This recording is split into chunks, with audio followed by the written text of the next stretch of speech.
the thousands in attendance and the millions watching around the world. Ladies and gentlemen, let's get ready to rumble! Yeah. What's up? It's that Buck Coach Malachi Williams in the building. We back. Nobody today, USA Boxing, man. Yeah, man, we back, man. Hey, we back, y'all. We back, dog. We back. Yes, sir. Hey, I was just listening to the replay of the show we did yesterday, man. Bro, I had no idea that show was that goddamn funny, bro. I had no idea, bro. Like, especially when we started playing like the footage, the video footage of the dude sucking up Wilder. Hey, bro, I just got to listen to it, but that joke was hilarious. I said, oh my God, these grown ass men, bro, get it out your mouth. Get it out your mouth. Boy, so they over there giving out some Joseph over there to the king. Anyway, guys, hey man, shout out to everybody, man. Hey, shout out to everybody, man. Hey, salute.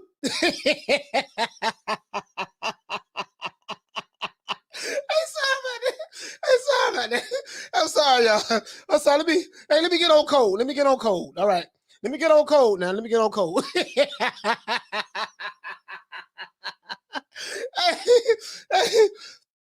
Hey, listen, guys, let me tell you something, man.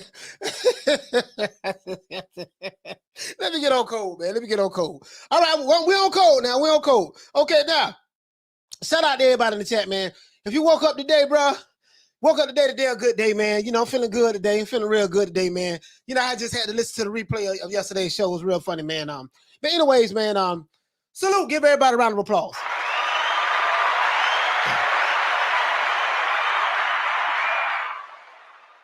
Yeah, man, for sure, man. You know, we here today, man. Right now, man, we got some, you know, I want to say we got some good news, but then I don't know, man, like, may not be good news. I'm so disappointed in the sport of boxing, man. You know how everybody always getting, fights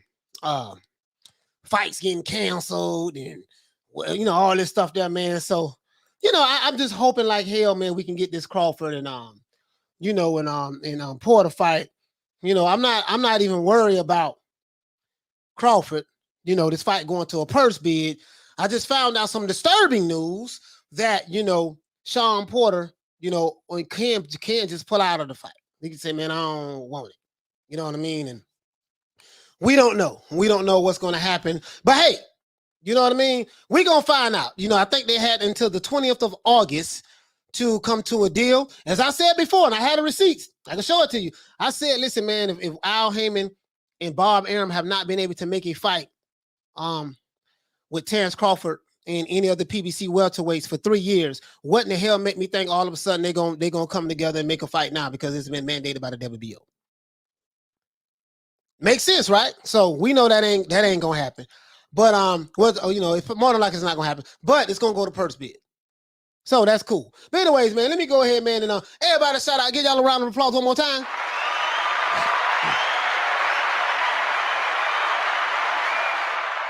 Oh, yeah, we finna go in, man. We finna go in today. We going in today.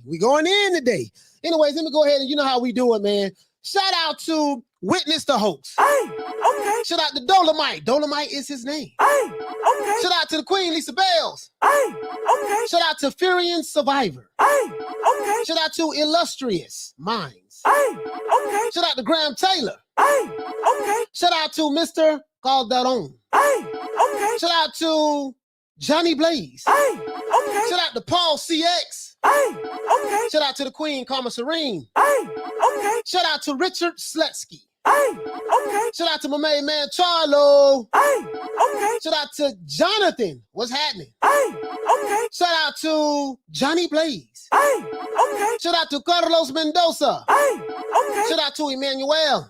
Hey, okay. Shout out to Graham Taylor. Hey, okay. Shout out to Zuami. Hey, okay. Shout out to the Queen, Arlette. Hey, okay. Shout out to Who else we have? Shout out to D Nice. Hey, okay. Shout out to Sophia, the Queen Sophia. Hey, okay. Shout out. She said your laugh is contagious. Okay. Hey, oh, y'all was making me laugh by saying that.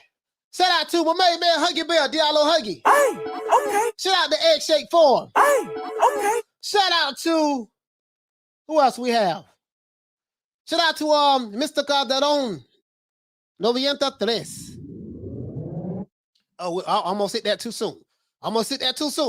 Shout out to Jovan Soto. Hey, okay. Shout out to Paul CX. Hey, okay. Shout out to Corey Bradley. Hey, okay. Shout out to Rob Rib Shows. Hey, okay. Shout out to Maton 509. Hey, okay. Shout out to Bat-ish Crazy. Hey, okay. Shout out to Wendell Jackson. Hey, okay. Shout out to Wizard Sleeve. Hey, okay. Shout out to McFly P. Marty McFly. Remind me of Back to the Future.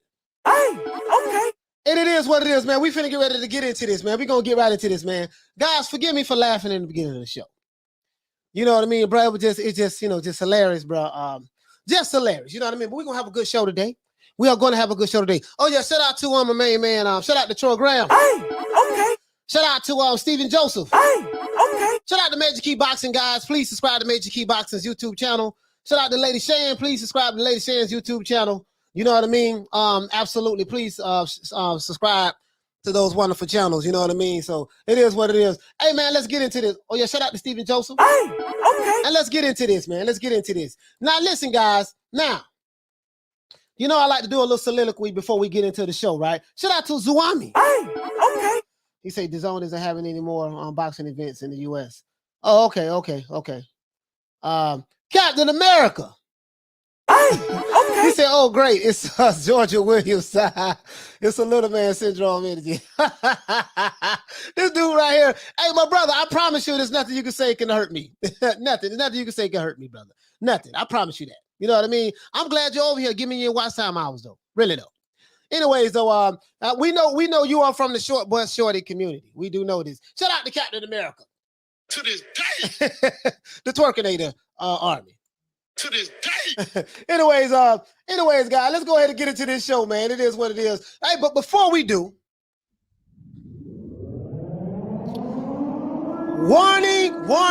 warning. If you represent the Alphabet Boy community, you might want to leave this show today. If you are a beta male and you get sensitive and get offended very easy, you might want to leave this show today. If you are a Ralph Trans fan, I'll be sure Keep Sweat, Chico and El DeBarge, sensitive ass dude who get easily offended and hurt, you might want to leave the show today. If you are a personality worshiper and you believe in sucking up to your king, the Twerkinator from Alabama, just like that fool BFTB did yesterday, you might want to leave the channel. If you do not like Coach Malachi Williams, guess what? I appreciate the watch time hours, but you might want to leave the channel. Listen, if you are a fanboy of a particular fighter and you hate other fighters who are not signed to a certain promotional company, guess what? You might want to leave the channel today. You see what I'm saying? If you think that you are going to troll me and get my attention and I'm going to get offended at what you say to me in the chat, guess what? You might want to leave the show today, because I promise you, I will offend you way before you can get to me. You cannot get to me. This is what I do. If you do not understand that I am the prince and the king of pissing people off, guess what? You might want to leave the show today. You see what I'm saying? And if you are mad because I'm not down with the racial narratives, the race hustling, if I'm not down with over sensationalizing certain issues in the sport of boxing to fit your race hustling, race baiting narrative, guess what? You might want to leave the show today. Because I can promise you, there's nothing that a troll will be able to say to me in the chat that you're going to offend me. Just can't.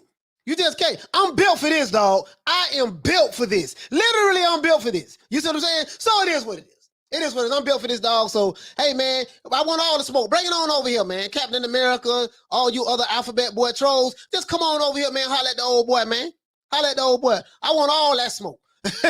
I want all that smoke. Bring it on over here. Give me your watch time hours, and I will just offend you and insult you, hurt your feelings, send your ass back home to your king, Jabba the Hutt and the rest of the boys, and you can come back and we can do it all over again tomorrow. Appreciate you, sucker. Anyways, will Shawn Porter accept the Crawford fight purse, Crawford fight in the purse bid? You know what I mean? And the reason why I say will he accept it, because, you know, it's going to be up to Al Haymon at the end of the day. And that's pretty much how it goes over there with the PBC. And I got receipts. I want to show you guys something. I got receipts. I want to show you guys something as well. You know what I mean? It's something that Errol Smith said about 3 years ago, and he hit the nail right on the head. He hit the nail right on the head. And it's amazing that 3 years later, you know, everything that he said has come 20 folds. Not 10 folds, but 20 folds. You see what I'm saying? So, you know, it's amazing. You know, now, inquiring minds would like to know, will Shawn Porter accept the Crawford fight in a purse bid? As we know, the PBC, Al Haymon and top rank Bob Arum have not been able to come to an agreement thus far up until this point. You know, and more than likely, this fight is going to go to purse bid.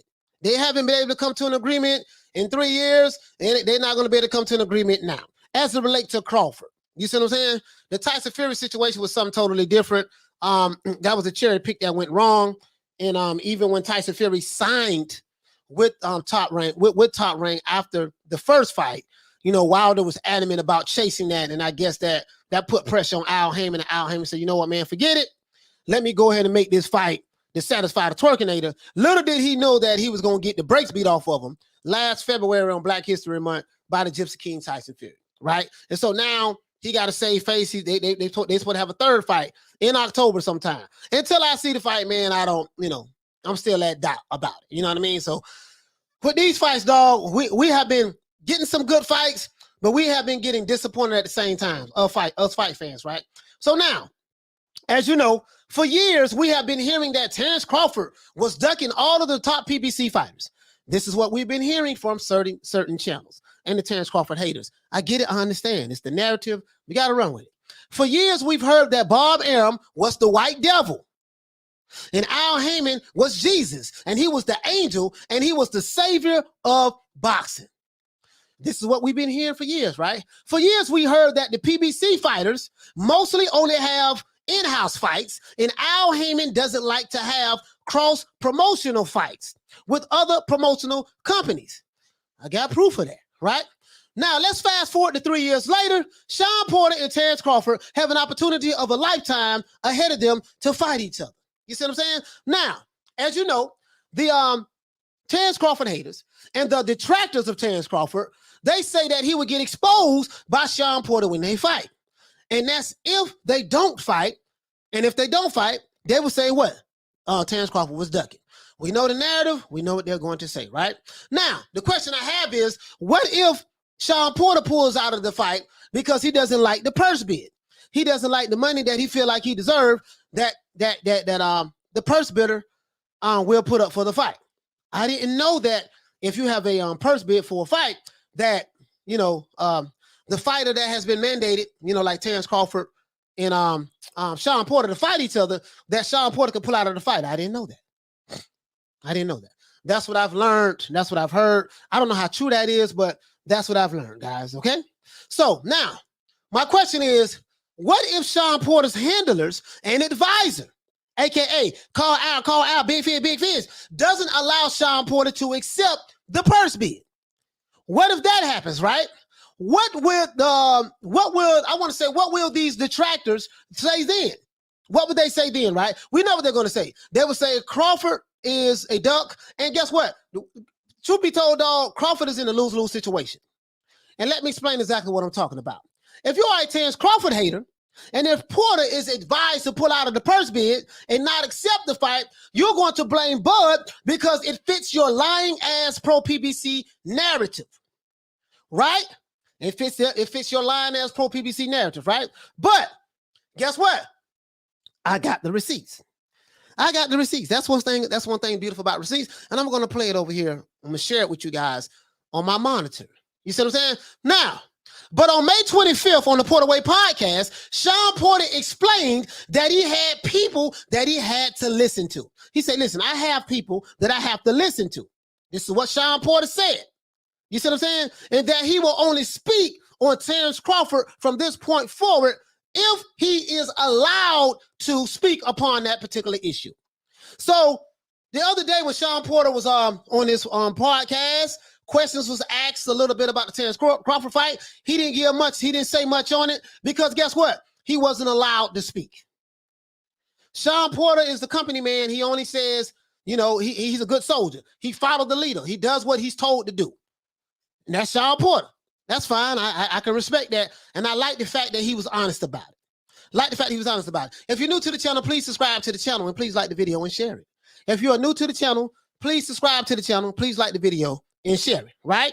Now, Shawn Porter is a grown-ass man. Last time I checked, PBC fighters are allegedly their own bosses, according to Deontay Wilder and according to Earl Spence. But they have to be allowed to speak about fights that they want to have from Al Haymon. So let me get this straight. You're your own bosses. You do what you want to do, but you can only speak if you are allowed to speak. That does not sound like a boss to me. That sounds like an employee. That sounds like somebody is working for the advisor instead of the advisor is working for the fighter. That's what it sounds like to me. Now, unlike some fighters on the PBC, Shawn Porter has admitted truthfully that he is not his own boss and that he has to do what his team, aka Call Al, Big Fish, what his team, Call Al, tells him to do. How do I know? Shawn Porter said on his May 25th podcast that he will speak about his next opponent when he is allowed to say something. This is what he said. I didn't say it. This is what Shawn Porter said. For all you people who are going to say, man, you lying, you making stuff up. I got the receipt and I'm going to play it for you. I have the receipt and I'm going to play it for you. Now, the key word in all of this is this, allowed. Strange how that works, huh?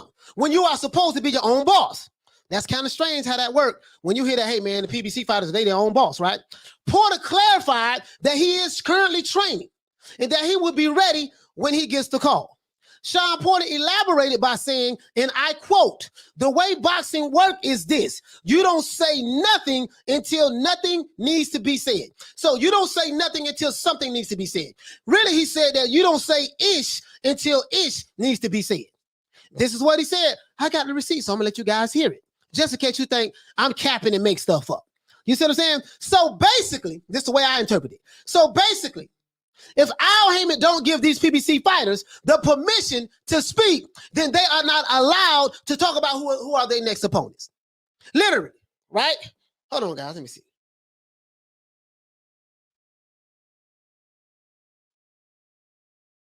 Okay, cool.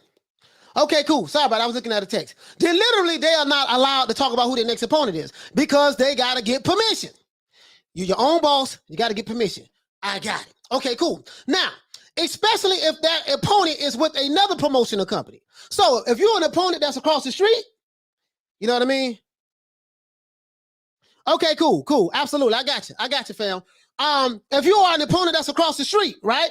Let me pull this up. If you're an opponent that's across the street, guess what you got to do? You have to do what you're told to do. You got to do what you're told to do, right? Okay, I'm reading something. Sorry about that. I'm going to get to this later. You see what I'm saying? So now, that dispels of the myth that the PBC fighters are what? They are their own bosses. That kills all of that. We can clearly see what is the true definition of what Call Al really means. He's an advisor, but you work for the advisor. Okay, I get it. You see what I'm saying? Fighter works for the advisor. The advisor advises you, but the advisor has more power than the fighter that he is currently or supposed to be working for. Okay, I get it. I understand now.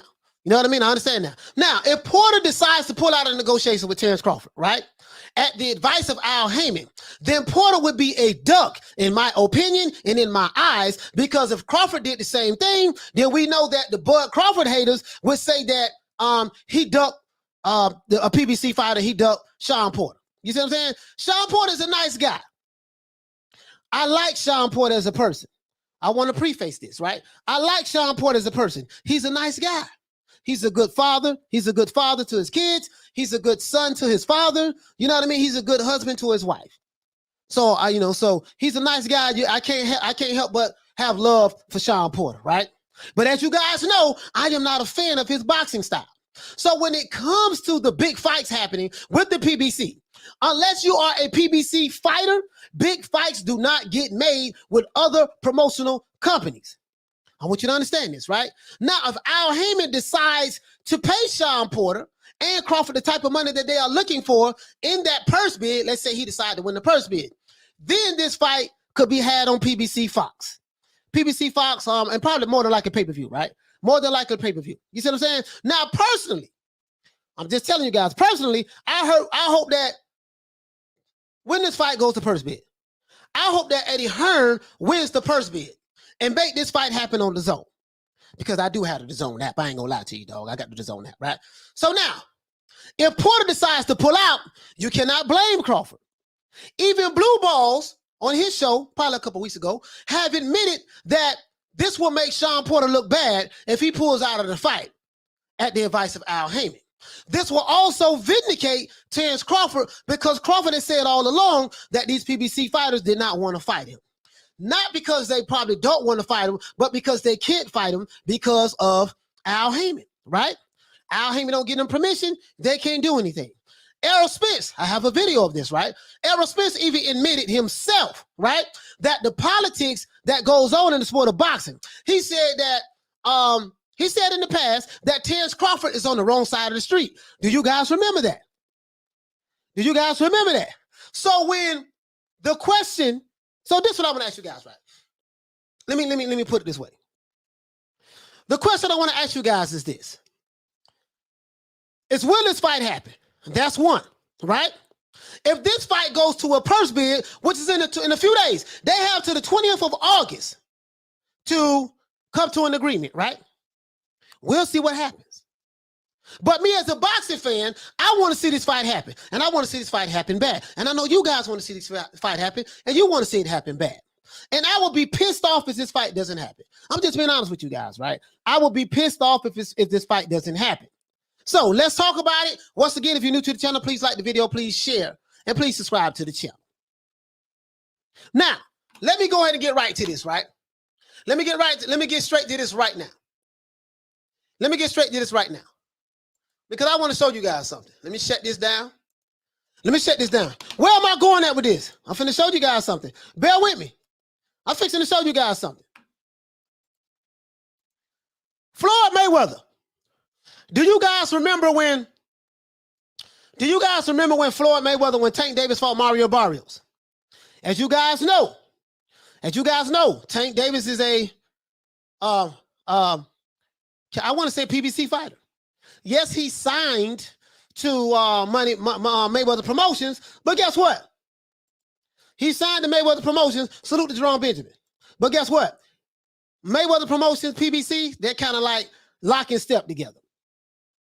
They're kind of like lock and step together. And I'm going to let you guys hear exactly what I'm talking about. Now, this is from behind the gloves. This is from behind the gloves, right? This is Tank Davis. A question was asked to Tank Davis. Who is his next fight going to be? I'm going to let you guys hear this. Let me know if you can hear it.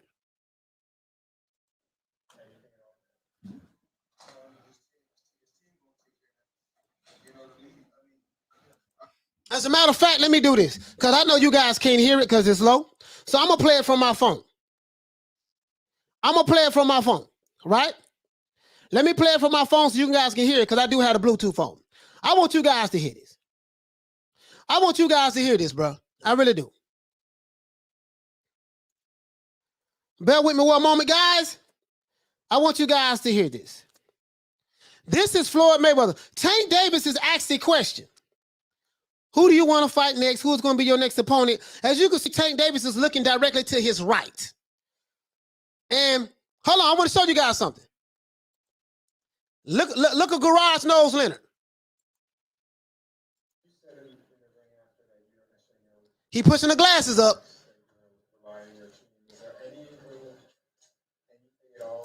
So I got you. Bear with me, guys. I got you. Oh, you going to hear this. Because these Crawford haters saying that, yeah, man, the nigga ducking. He doing this, he doing that. But I want to show you something.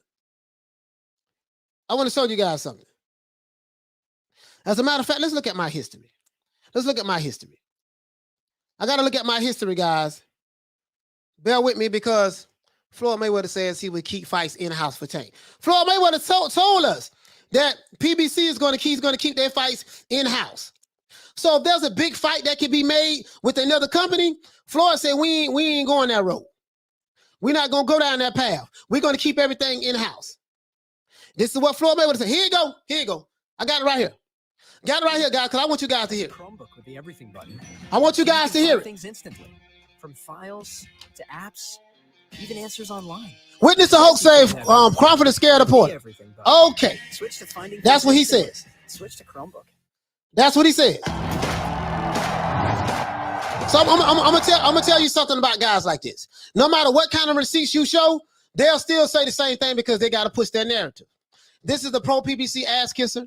This is probably a Beyonce Wilder supporter, and he's probably an Alphabet Boy supporter as well. So you got to understand the delusion in these guys. We played a show yesterday, video yesterday about how delusional these guys are, and so we see it. You see what I'm saying? We see it. I understand, sir, but I'm glad that you was over here, sir. Really am. Glad you're over here contributing to the White Time House. I appreciate you. Anyways, let's go ahead and play this.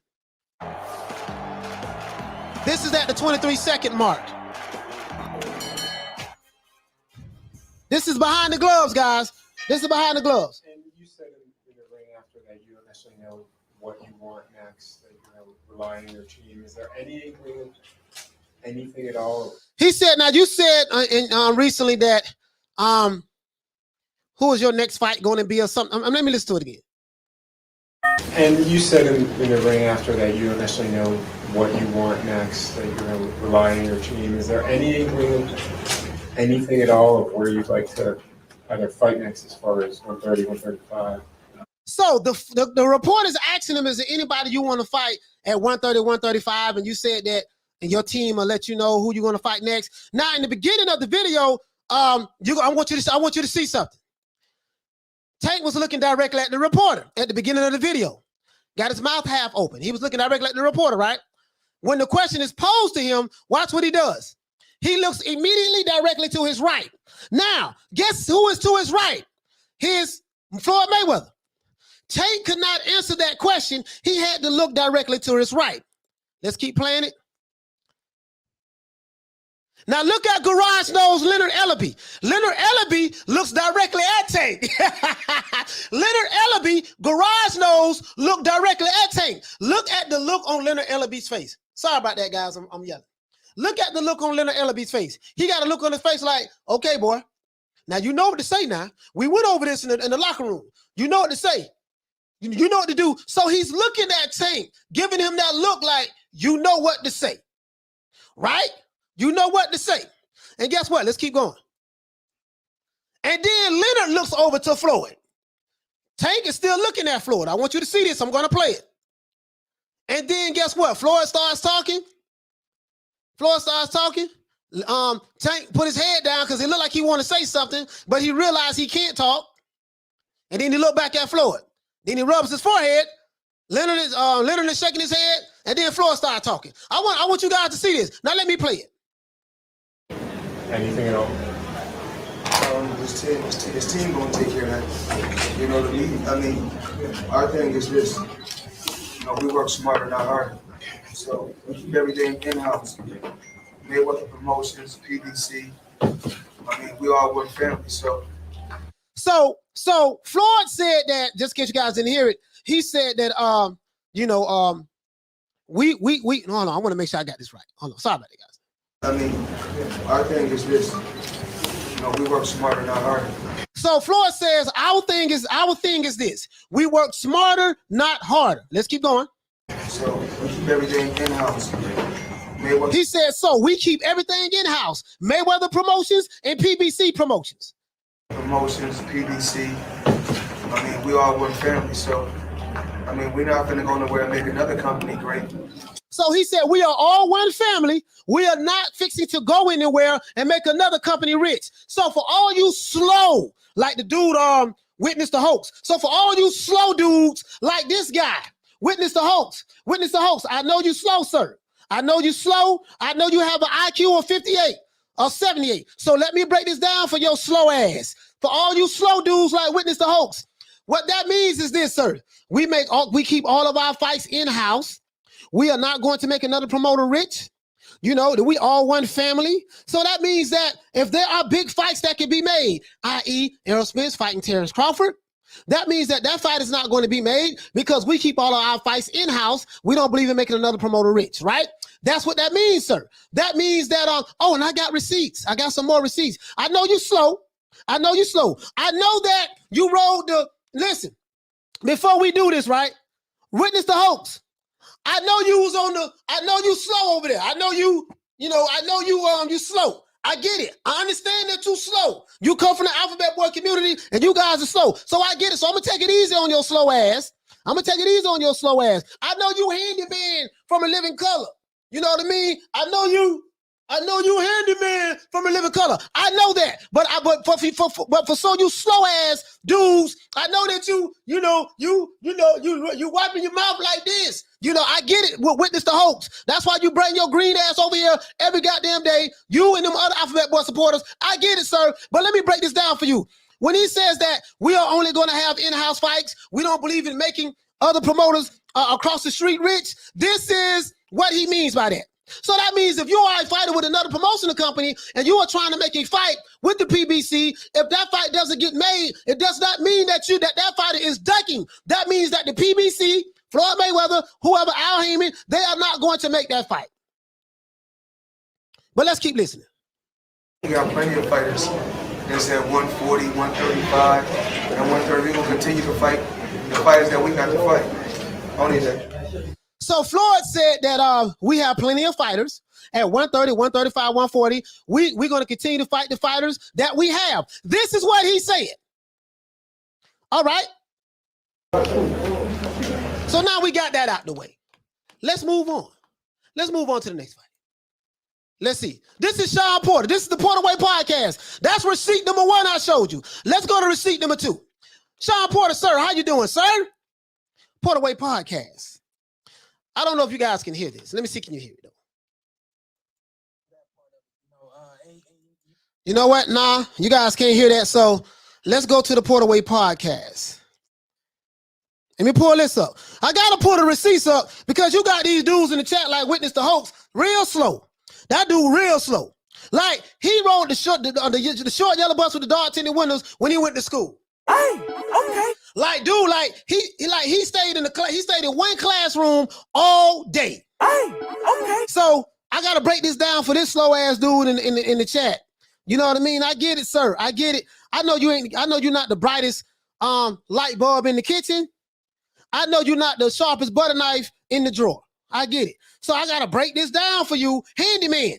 We gonna call, as a matter of fact, the dude, the troll that's in the chat, Witness the Hoax. Your new nickname, sir, is Handyman. Handyman, this is dedicated to you, sir. Handyman, hey, okay. This is dedicated to you. To this day. Handyman, Hey, okay. this is dedicated to you, sir. To this day. You came to the wrong show today, sir. To this day. I don't know why your ass over here, but guess what? I got you in my scope. I'm gonna make this whole show about you. Hey, okay. So anyways, I want you guys to hear what Shawn Porter, and again, I like Shawn Porter a lot. He's a real nice guy. Real nice guy. Let's see. Where's this at? Hold on, guys. Let's get to the point. Now at Aquatica, be fast or be loud. What I like about the Porter Way Podcast, he does get straight to the. All right, cool. Here we go. Like last week, Shawn, in the show. Here you go. Yeah. Bam. And that's all good for pay-per-view sales. Absolutely. Yeah. Here we go. Shawn Porter on the undercard. I don't know. Got 2. Let me close on this. Last question of the show.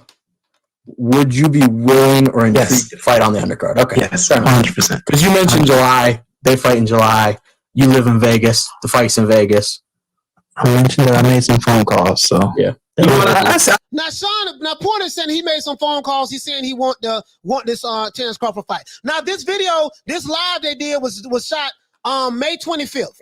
Sorry about that, guys. Sorry about that. Dang, I didn't know. This live they shot was done May 25th, guys. May 25th. That was 3 months ago. This is what he said 3 months ago. I try to say as much as I can. I'm never going to try to put the heat to you. Even though the fans, it's always going to be Not putting the heat to Shawn. Come on now. Well, I mean, as far as like making him answer, because like last week, Shawn in the show, yeah, I know when I fight, and all the comments, like we could have talked about like the moon landing. Now these guys, I don't know why he got these guys on here. These guys is bro. I swear these two dudes, Shawn Porter don't have a colorful personality, but he's very articulate. But these two guys right here, I don't know why the hell they here. Like literally, like these guys is boring as hell. You see what I'm saying? Like literally, they're boring as hell. Just two, I don't know. Anyways, but they're asking him about can he talk about who he's going to fight next. And I want you guys to hear what Shawn Porter says. And like, hey, so who's Shawn fighting? Why don't you guys talk about who Shawn? Like I said on the show, I knew you weren't going to elaborate, so I wasn't going to press anything for it. But and again, I love that part of it. And you guys know that exactly when I know and who and all that kind of stuff. And I'm allowed to say something, I will. And then anybody wondering, yeah, for sure. So anybody saying what you mean allowed to? You're a man. The way that boxing works and the way that I came into this game is you don't say shit until shit needs to be said. So notice Shawn Porter says that he will let us know something when he is allowed to let us know something. So for the slow dude witnessed the hoax. For the slow dude who wiped his mouth like this, sir. Now that's two receipts I showed you. The first receipt, sir, was Floyd Mayweather said that, hey, we have in-house fights. We have a plethora of fighters that Tank can fight at 130, 135, and 140. I don't believe in doing cross-promotional fights with another promoter and making them rich. This is the PBC way, sir. So I don't want to hear nothing about another fighter is ducking the PBC fighter when you clearly have Floyd Money Mayweather who built the PBC off of his blood, sweat, and tears. Who you hear the guy who built the PBC is telling you what the PBC way and motto is. I gotta do this for you slow alphabet boy supporters who always saying, "Oh man, this dude ducking. He ducking. He don't want to duck." No. Floyd Mayweather saying something totally different. So let's go on over here, and then that's receipt number one. Receipt number two, Shawn Porter told you that he would let us know something when he is allowed to let us know something. He said that 3 months ago. This is what he said when he's allowed to. And then, hold on, because these dudes kind of slow, right? These dudes are slow. I ain't gonna lie. These dudes some short boy shorties. Hey, okay. These dudes are slow. To this day. They slow now. They slow. I know. So here you go. So Shawn, break that down for us again, sir. It's all good for pay-per-view sales. Absolutely. Yeah. Shawn Porter on the undercard. I don't know. Got two. Let me close on this. Last question of the show. Would you be willing or intrigued to fight? So they asking Shawn, would he be willing to fight on the Deontay Wilder and Tyson Fury undercard? He said yes. And you know what? Now that'll be a fire undercard. If you can get Terence Crawford and Shawn Porter to fight on the undercard of Deontay Wilder and Tyson Fury, if that fight happens, that'll be a fire undercard. That right there would sell. The fight. Undercard, okay. Yes, 100%. Because you mentioned July. They fight in July. You live in Vegas. The fight's in Vegas. I mentioned that I made some phone calls, so yeah. I try to say as much as I can say. I'm never going to try to put. So he says, I try to say as much as I can say, right? Listen, these guys are controlled over at the PBC. So when you hear a fighter, an ex-heavyweight champion say, I'm my own boss. I can move how I want to move. That's a goddamn lie. When you hear somebody say, big fish, you know what I mean? You got a promoter. I ain't got no promoter. You got a boss. You got somebody to answer to. I can do what I want to do. But one breath, then they turn around and say, call Al. Guess what? These dudes got to do what they're told. I'm telling you now. But guess what? I got receipt number 3 coming up. Even though the fans, it's always gonna be. Not putting the heat to Shawn. Come on now. Well, I mean, as far as like making him answer, because like last week, Shawn in the show, yeah, I know when I fight, and all the comments, like we could have talked about like the moon landing, and they would have been like, "Hey, so who's Shawn fighting? Why don't you guys talk about who Shawn?" Like I said on the show, I knew you weren't gonna elaborate. So now she says that he knew that Shawn was not going to elaborate on the show who he was going to fight next. Do you want to know why? Because he can't elaborate on it. He can't elaborate on it because he has a boss that he has to listen to, aka call out. Let's keep going. Well, listen to what Shawn Porter says. Wasn't gonna Yeah, precedent for it. But and again, I love that part of it. You know, and you guys know that exactly when I know and who and all that kind of stuff. And I'm allowed to say something, I will. And then anybody wondering, yeah, for sure. So anybody saying what you mean allowed to? You're a man. The way that boxing works and the way that I came into this game is you don't say shit until shit needs to be said. So he said that, you know, what do you mean by, sorry about that, what do you mean by when you are allowed to say something? He says that the way boxing works, he said that the way I came into the game, you don't say ish until it's ish to be said. You see what I'm saying? So he's saying that he'll let you know when he's allowed to say something. So that's receipt number 2. That's receipt number 2. You see what I'm saying? Witness the hoax. You still here, huh? You still here, huh? Okay. We reloaded. Witness the hoax. You still here, huh? To this day. Bust on you one more time. Fatality. All right, let's go. Let's go to the next one. Let's go to the next one. Let's go to the next receipt. Now, this receipt was dropped back in 2018. This is Errol Spence. This is before the car accident. As you can see, our brother looking good and healthy right here. This was before the car accident. And I wasn't covering the sport of boxing then. I just started covering the sport of boxing about 8 months ago. But let's listen to receipt number 3. So we heard receipt number 1, where Floyd Mayweather said that, you know, he said, well, his team is going to handle that.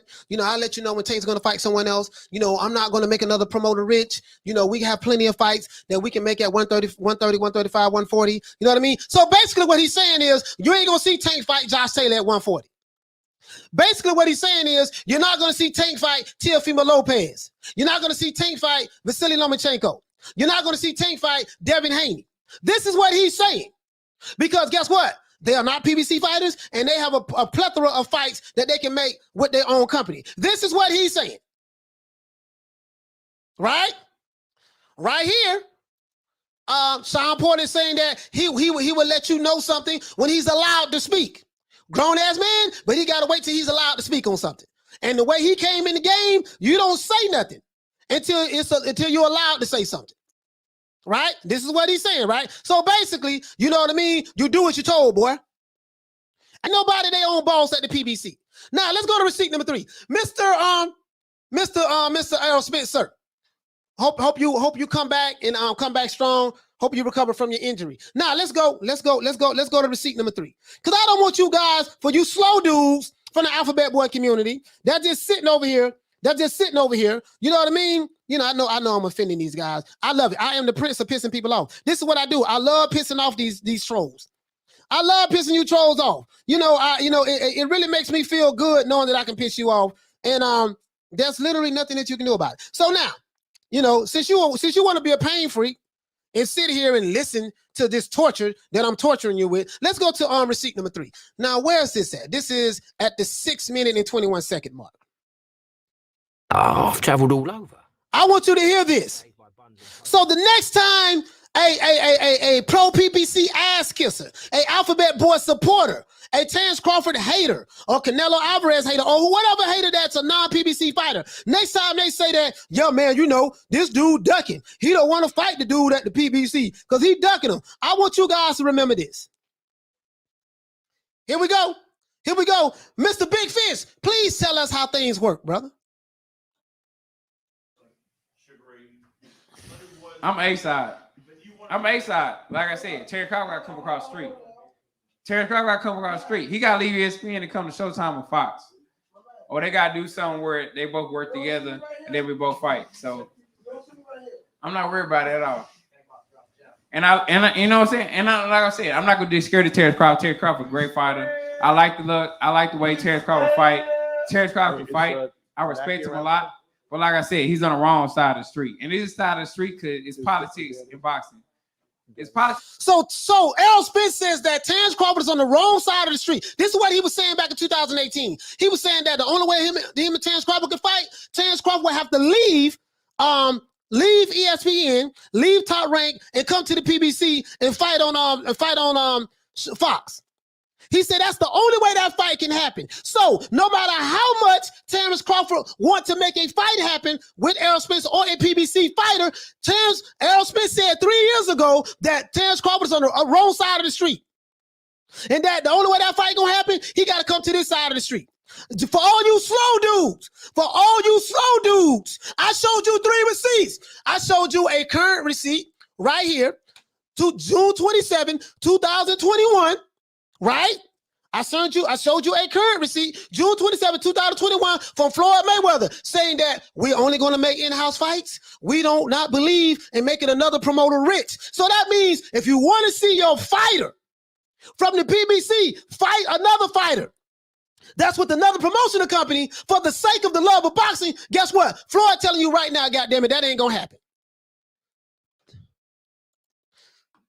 My main man right here, Shawn Porter, said that, hey, man, I'll let you know something when I'm allowed to let you know something. So if I'm not told what to say and told when to talk, I can't say nothing. So receipt number 1, receipt number 2, and receipt number 3. Now let's go back. For all you slow dudes who don't know what time TI is. This was 3 years ago.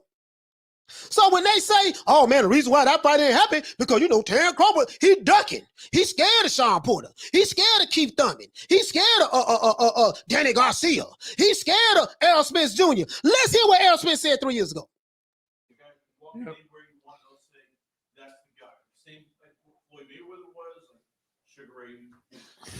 I'm A-side. Like I said, Terence Crawford got to come across the street.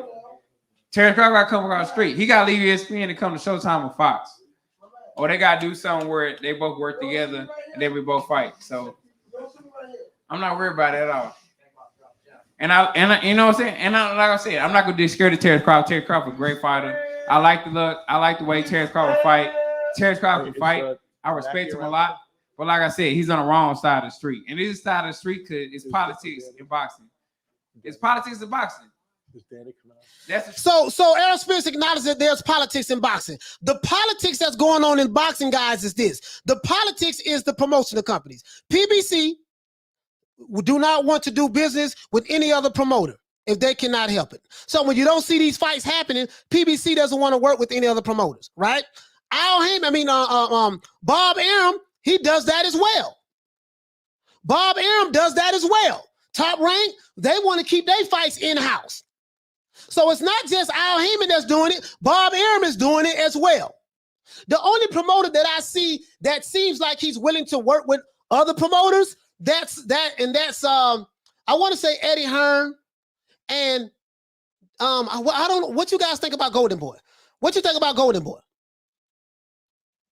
What you think about Golden Boy?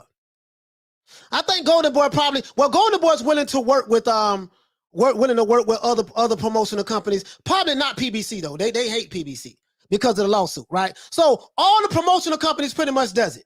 So PBC does it, Top Rank does it, and Golden Boy does it, right? But receipt number 1, Errol Spence, 2018.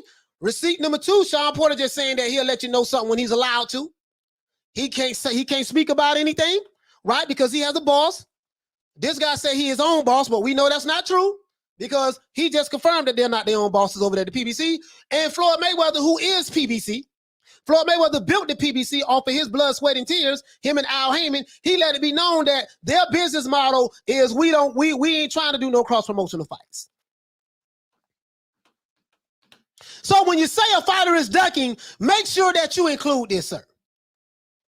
Because those dudes who are on the other side of the street, these dudes are slow as hell. Now, for all you trolls, for all you Alphabet Boy trolls and pro PBC ass kissers, you come over here every day. I noticed that. You come over here every day. Come over here every day. I love you guys. I love you trolls and you pro PBC ass kissers. You helping me, you helping New Media Today USA and my family in the chat. You helping us blow up. I appreciate you. Hey, okay. I really appreciate you. To this day. Anybody. So this what it is. It's politics in the sport of boxing. No fighter is ducking no fighter. Now, if you want to push a certain narrative because you don't like certain black fighters who are not with the PBC, If you want to push a certain narrative, then your narrative is, well, we don't like top rank Toby, and we gonna say he ducking. Even though I just played you 3 different receipts of 3 PBC fighters, 2 PBC fighters, and 1 PBC investor company man in Floyd Mayweather telling you what the program is. But these dudes is so goddamn slow. They are so slow. I promise you, they are short bus shorty slow. Hey, okay. These dudes are slow as hell. To this day. I promise you guys, these dudes are slow. Say hello to my little friend. They are slow. They are slow. I promise you. Like these dudes, they only hear what they want to hear. They only hear what they want to hear, right? So now, all the promotional companies pretty much do it.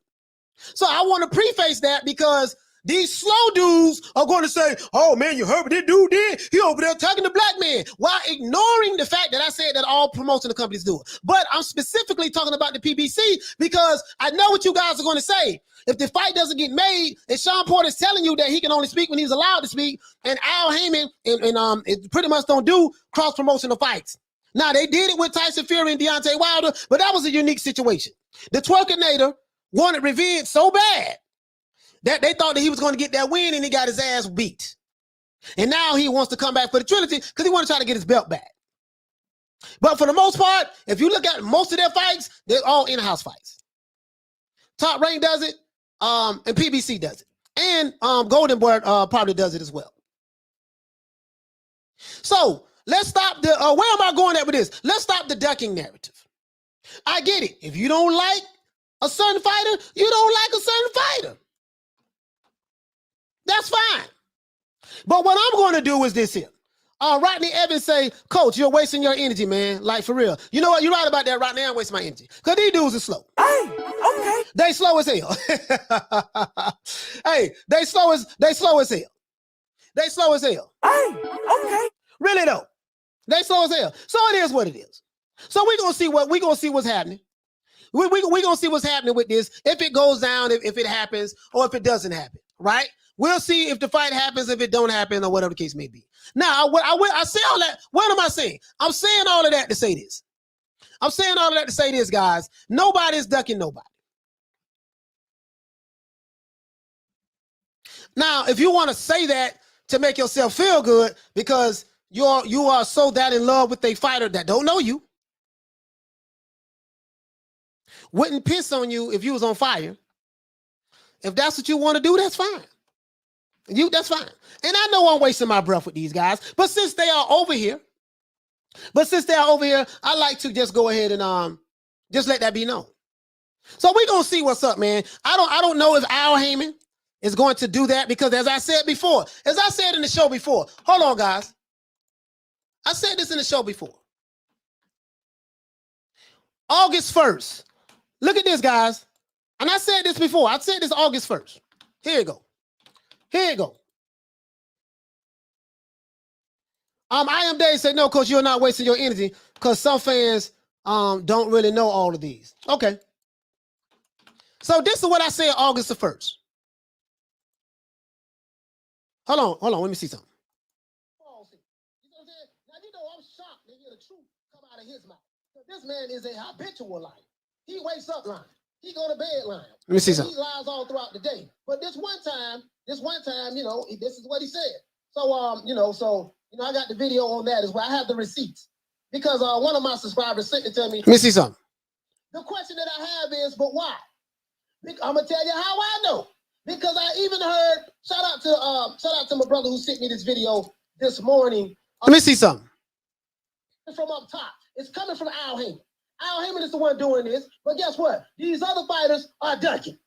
They ducking. So this particular video, guys, I pulled this up, right? This particular video, I was talking about would Shawn Porter be allowed to fight Crawford or will he duck him, right? The reason why I dropped this video August the 1st is because the key word and the theme of this show and the theme of today's show and the show I dropped August the 1st was will he be allowed? Because I was skeptical 2 weeks ago that this fight would happen. The reason why I was skeptical, guys, because of what Floyd Mayweather said in June.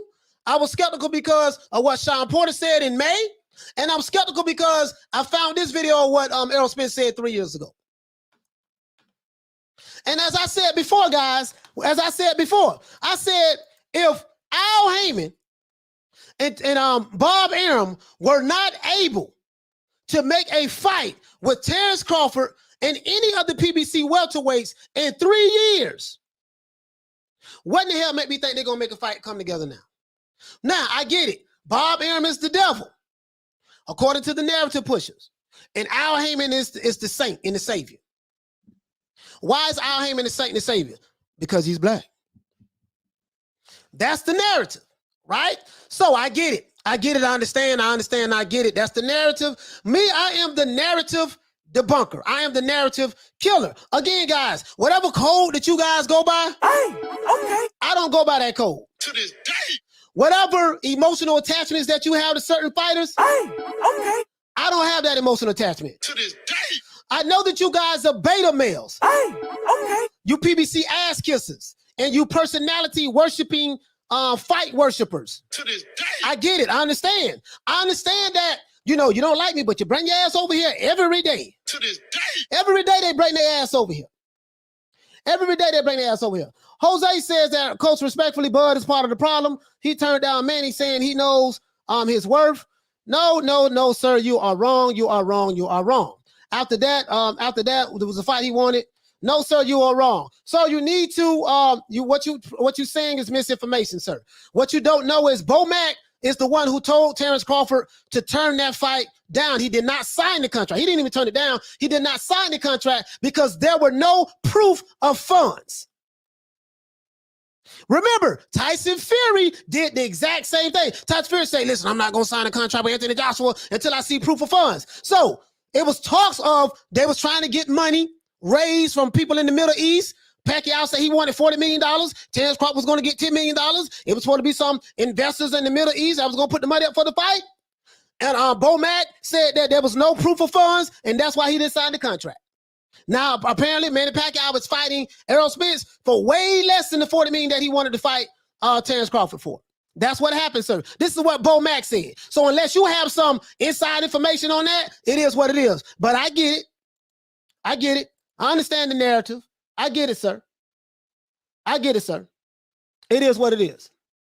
Anyways, I ain't addressing no trolls. If a troll want me to address his comment, you're going to have to drop a half a dub on your boy. I don't like you trolls. I don't know why y'all keep coming over here. But I appreciate you. I ain't addressing no trolls. Caesar said, Coach, you're old school. You know how hard it is to get a title or even a shot. Back in the 80s and 90s, there was only 1 or 2 champs. Boxing no good now. Yeah, back then, back in the 80s and 90s, there was only a few champs, but everybody fought everybody. Everybody fought everybody. You see what I'm saying? So I get it. These pro, listen, this one guy, what he said? He says, look how bad Bob Arum talk about his fighters. He told T.J. Crawford, Bob a snake. Yes, Bob is a snake, but he's paying Crawford. Guess what? Al Haymon is a snake too, though. All of them are snakes. Now, I know that doesn't fit your narrative, but all of them are snakes. Period. But I know you're a pro PBC ass kisser, so you can't see that. I get it, sir. Okay. But listen, you ain't convincing me, homie. You're not convincing me. You see what I'm saying? You're not convincing me. Really, though. He said, damn, Coach, I'm not a troll. Yeah, I'm not saying you was a troll. I was talking about the trolls in the chat. I wasn't saying you was a troll. You know, and if I did, I apologize. But I wasn't saying you was a troll at all. You know what I mean? But I'm just saying just the trolls in general, right? But I get it. I know that the PBC, I know that Light It Up. He says the fight with Bud Pack was canceled because there was no proof of funds. Exactly. This is the same thing that Wilder even said. This is the same thing that Anthony Joshua even said. Do you remember the so-called when Wilder sent Anthony Joshua a $50 million offer back in the day? They didn't have any proof of funds to show they had $50 million. Eddie Hearn said, okay, we need to talk about this. We need to see proof of funds. We need to see if it's real, right? Wilder did something very similar. Tyson Fury just did it with Anthony Joshua. So we can't be selective in stuff. But you probably didn't know that, brother. You probably didn't know that. And so, I'm going to give you a pass on that. Rodney Evans said, Coach, what's your thoughts if Crawford stops Porter? If Crawford stops Porter, and nobody has stopped Crawford. Nobody has stopped Porter ever. I mean, his career, that'll let me know Crawford is a bad mamma jamma. Because Shawn Porter hasn't been stopped by nobody. I would be shocked if Crawford can stop Porter. I would be shocked if he can. Because one thing about Shawn Porter, he is rough, he is durable. He is rough and he is durable. Period. Period. You know what I mean? He is rough and he is durable. Really though. So that's one thing about you know what I mean? You know, it's politics in this sport of boxing though. And that's what Errol Smith said right here. Errol Smith said that he said it right here. He said you got to know it's politics in the sport of boxing. What'll get me is people know that it's politics and they'll still say something to push their narrative. And that's fine. I get it. Hey, okay. I get it. You know what I mean? Me, I'm going to just call you out on the narrative. That's all I'm going to do. I'm going to call you out on the narrative. I understand that you're pushing the narrative, and that's it. Again, I take all the shots. To this day. I take all the darts. I take all the criticism. I take all of the slander. I take whatever. It don't matter to me. It don't matter to me. I take it all. It doesn't matter to me because it doesn't hurt me. As a matter of fact, let's see, can we because you know what I was gonna do? I'm gonna be honest with you guys. I was gonna go ahead and let's see something, guys. Let's see something, guys. You know, let's see. Cause I heard it was a block party yesterday. I hear the moderators got busy yesterday. So I always go back and look and see what's up, what's happening. You know, I always go back and look and see what's up, what's happening, man, and see what's going on. But let me tell you something, guys. I get it, dog. I really do get it. I understand that. Oh, it wasn't that many. 1, 2, 3, 4. Oh, it was only a couple of people that got blocked yesterday. I don't know why they got blocked, but it is what it is. But yeah, I understand that the narrative. I get it. We are on the PBC side, and I'm trying to figure out. Like I've been watching boxing a long time, dog. Hey, okay. I've never seen fans that were in love with promotional companies. Literally, shout out to Shelton. Shout out to my co-host Shelton Moore. Hey, okay. He says Porter style is tailor-made for Crawford. Caesar says, Coach, I want to ask you a question. Go ahead, fam. Shoot. Hey, okay. Shoot. Go ahead, fam. Oh, yeah, shout out to Dragon Leg. What the? He said, quit salt. They don't care. But they sure care about our money. Yeah. They care about our money now. They care about our money. They do care about our money. They care about our money. Charlie Sands says, he got blocked yesterday. Oh, okay, cool. You know, guys, I'm gonna tell you something. So for this one guy reached out to me, he like, yeah, man, you got your moderators blocking everybody, and why you doing this and why you doing that? Dude, I be so busy doing the show, I cannot do the show and then show my little presentation and then watch everything in the chat at the same time. I literally don't see anything, see everything. So if I miss a super chat, I apologize. If I miss a comment, guys, you can't see all that. You can't see it all. You can't see it all because everything is just steady rolling and flowing. So I try to get to it as much as I can. Caesar says, Coach, he say, Coach, who do you think has the best resume in boxing, honestly? Best resume in boxing? Oh, that's Manny Pacquiao. Hands down. Manny Pacquiao got the best resume in boxing. Period. If you're new to the channel, please subscribe. Please like and share the video. You know, listen. Manny Pacquiao has the best resume in boxing. Period. I don't think no one would even question that. Well, no, a PBC hater. PBC hater. You know what I mean? A PBC hater. You know, they'll do that. He say, Coach, if Bud and Spence were to eventually fight in the future, do you think Errol's eye would still be a problem? And would Bud target it? What do you think? Well, you know, I think that, yeah, of course, you're supposed to target your opponents. You know, if he had an injury, you're supposed to target that. But that fight is dead. Because first, as it relates to Errol Smith's injury, he came out of surgery, and he said that, he had a slight tear in his retina. I even saw a show on Showbiz The Adult. He was saying that, his sources told him that it was a slight tear in the retina and yada, yada, yada, yada, yada, and that Errol Smith would be back sparring or whatever the case may be next month in September. Now they're saying that it was a detached retina / torn retina. I don't get it now. There's a big difference between a detached retina, which is what Abner Mares has, had in a slight tear retina. So now they're saying something different. They're saying that it was a slight tear. Now they're saying that it was a torn retina. I mean, you know what, man? I don't know anything anymore. So the Bud Spence fight, that shit. I mean, sorry about that. If you got kids, that's over. Hey, okay. That fight wasn't gonna never happen anyways. Hey, okay. He said that would it surprise you if Porter upset Crawford? Yes, it would surprise me. It would surprise me. I'm not even gonna lie. It'll surprise the hell out of me. But I think the only upset there's going to be is that this fight might not happen. But yeah, I would definitely be surprised. You know, I would definitely be surprised. Me personally. You know, Charlie Steen says, he said, Coach, you need a co-host. He says also Bomac is quietly out as his manager. Yeah, I haven't heard that. Now I know that Terence Crawford signed to a new promotional company. Well, I know that he signed to a new promotional company. I know that. That's what I do know. You know what I mean? You know what I mean? Now, he did sign to a new promotional company, but that doesn't mean Bomac is out. You know what I mean? So if you got any receipts on that, you know, one thing about me, I like to see receipts. I like to see receipts. When you tell me something, do you have the receipts on that? No, I ain't got no receipts. Okay, well, unless I can see something tangible, you know, I can't go for that. Because I got sources. I got sources over there. I just say that. So you got to show me something tangible. Until you can show me something tangible, I don't like going off of rumors and innuendos. This is why when I say something, I try to at least show the receipt so you can see it for yourself. And then you can make your own determination on whether you want to believe it or not.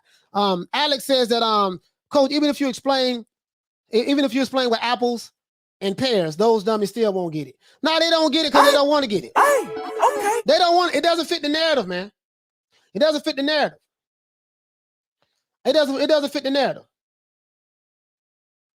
It doesn't fit the narrative, bro. So, you know, Dragon Leg said that Manny is number 1 pound for pound. Yeah, I mean, yeah, Manny Pacquiao has the best resume in boxing, period. It's not even close. It's not even close. Thomas Jones said, Coach, if Porter backs out next, who do you think Porter backs out? Who do you think Bud is going to fight next? Well, if Porter backs out, Top Rank has to give him one more fight. They're gonna throw somebody in there. I don't know who it's going to be. They're going to throw somebody in there because Crawford is leaving, so he needs to get his one more fight so he can fulfill his contractual obligations, and then he can leave. I'm just being honest with you. He said, Coach, would it surprise you if Shawn Porter pulled out a victory against Crawford? Oh, yeah, I already read that. Yeah, I already read that. So, you know, that's just what it is. You know what I mean? It's, you know, basically Al Haymon, Bob Arum, they're not able to work nothing out, so it's going to purse bid. Purse bid is letting you guys know.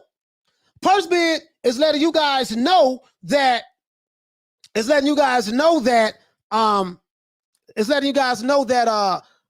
two promoters were not able to work anything out. He's letting you know that the two promoters were not able to work anything out. He's letting you know that. You see what I'm saying? They let you know that. So it is what it is. I went on ahead and so for the trolls, or whoever came over yesterday or whatever the case may be, long as you don't say nothing racist, you're fine. You can call me whatever name you want to call me. I ain't got no problem with that. As long as you don't say anything racist or disrespect the women in the chat, you're fine. I just unblocked everybody. I just unblocked it. So anybody who got blocked yesterday, I just unblocked. Just got unblocked. So anyways, just to let you know, you know what I mean? Because to be honest with you guys, it really doesn't bother me like that. Because I come out here on the front street, I say what I have to say, and if I dish it, I got to know how to take it. And I can take it. I can take it. You know, I can take it because I dish it. He say, Coach, you think he's leaving Top Rank, Coach? Yeah, he is. He is. You'll see. Just keep breathing. You'll see, brother. He out of there. He out of there. Everything has ran its course with Top Rank. Bob Arum doesn't want him over there anymore. Bob Arum say all kind of crazy stuff about him. He's leaving. And he's leaving. I want Crawford to stay a free agent. Because there's too many politics in boxing. Stay a free agent and fight with some. I think Crawford should do what Canelo does. Stay a free agent. Don't sign any long-term contracts to nobody because he's 34. He'll be 34 in September. And just fight with promotional companies on a fight-by-fight basis. I'll do that. No more than a 2-fight deal. So let's say if Crawford leaves Top Rank, and let's say, you know, he does a fight with the PBC, right? He does a fight with a PBC fighter. You sign a one fight. Al Haymon likes to get you for 2 fights, 2 or 3 fights. Don't sign no 3-fight deal with them. Keep it short. Do like what Manny Pacquiao was doing. Okay, this is what we're gonna do. Okay, you want me to fight this guy? Okay, I'll fight this guy. This how much money I want. This how much money I want. Go to the highest bidder. Or Eddie Hearn say, hey, listen, man, we can get you come over here, man, and we can get you this fight. Or go to De La Hoya. Hey, man, we'll pay you this money. We can get you this fight. You can get this fight with Virgil Ortiz or whatever the case. You know what I mean? So, yeah, so he has what? Listen, once he become a free agent, he going to make a boatload of money. The free agent way is the way to go. He going to make a boatload of money.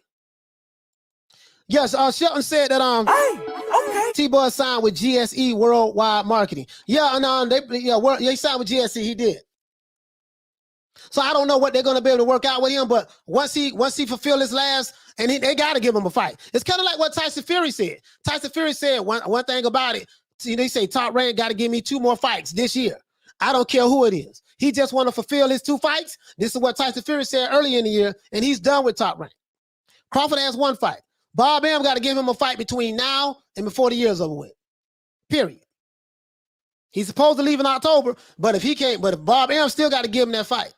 So he owes them 1 more fight. Period. So it is what it is.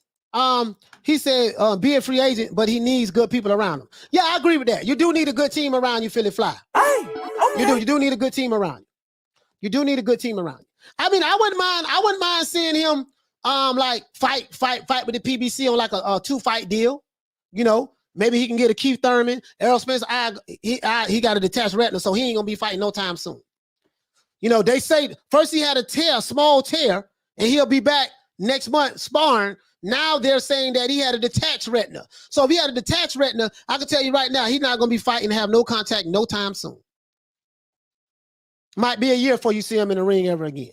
So I was Crawford. I probably, let's see, you can get Keith Thurman in there, Danny Garcia at 1, or if Ugas, hold on, guys. Or if Ugas can beat Manny Pacquiao, he can probably go over there. You know, to get them 2 fights over there. He can do that. And then call it a wrap, retire. Say, I'm done with the game. You know what I mean? So it is what it is.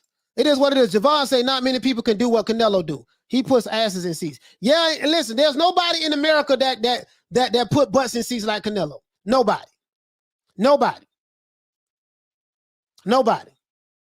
Canelo is like the cash cow boxing. Anthony Joshua did get paid $85 million for 1 fight. So, Canelo ain't get that. But outside of that, you get what I'm saying, though. Canelo, he's selling out football stadiums. So it's gonna be kind of hard. You know what I mean? Alex, what you say, fam? You say, coach. So when they go to purse bid, the promoters still make money since they couldn't come to an agreement, or the winner of the purse bid takes all. You know what? That's a good question, man. I don't know the answer to that, brother. I don't know the answer to that, and I'm not going to sit here and make something up. I don't know. I'm not going to sit here and make anything up.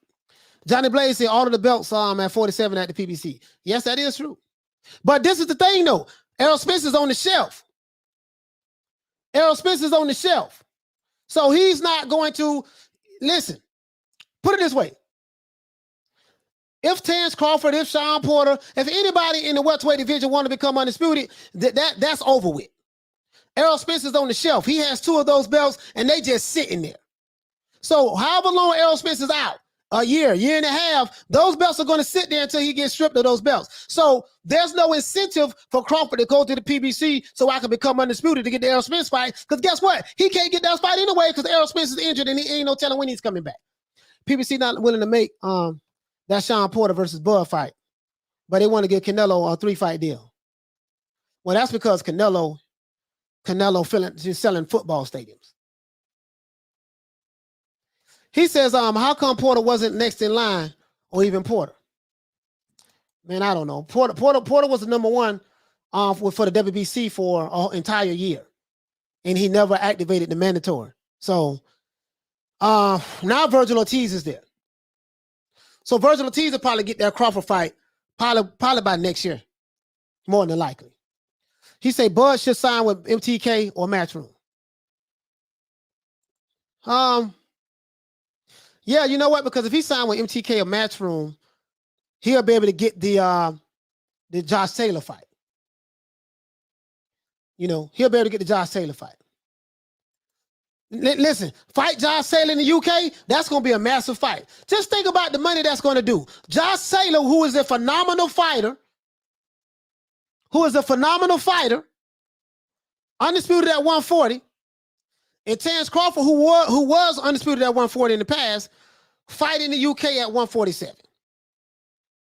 Bro, you know how big that'll be in the UK? Do you know how much money Josh Taylor and Terence Crawford will make?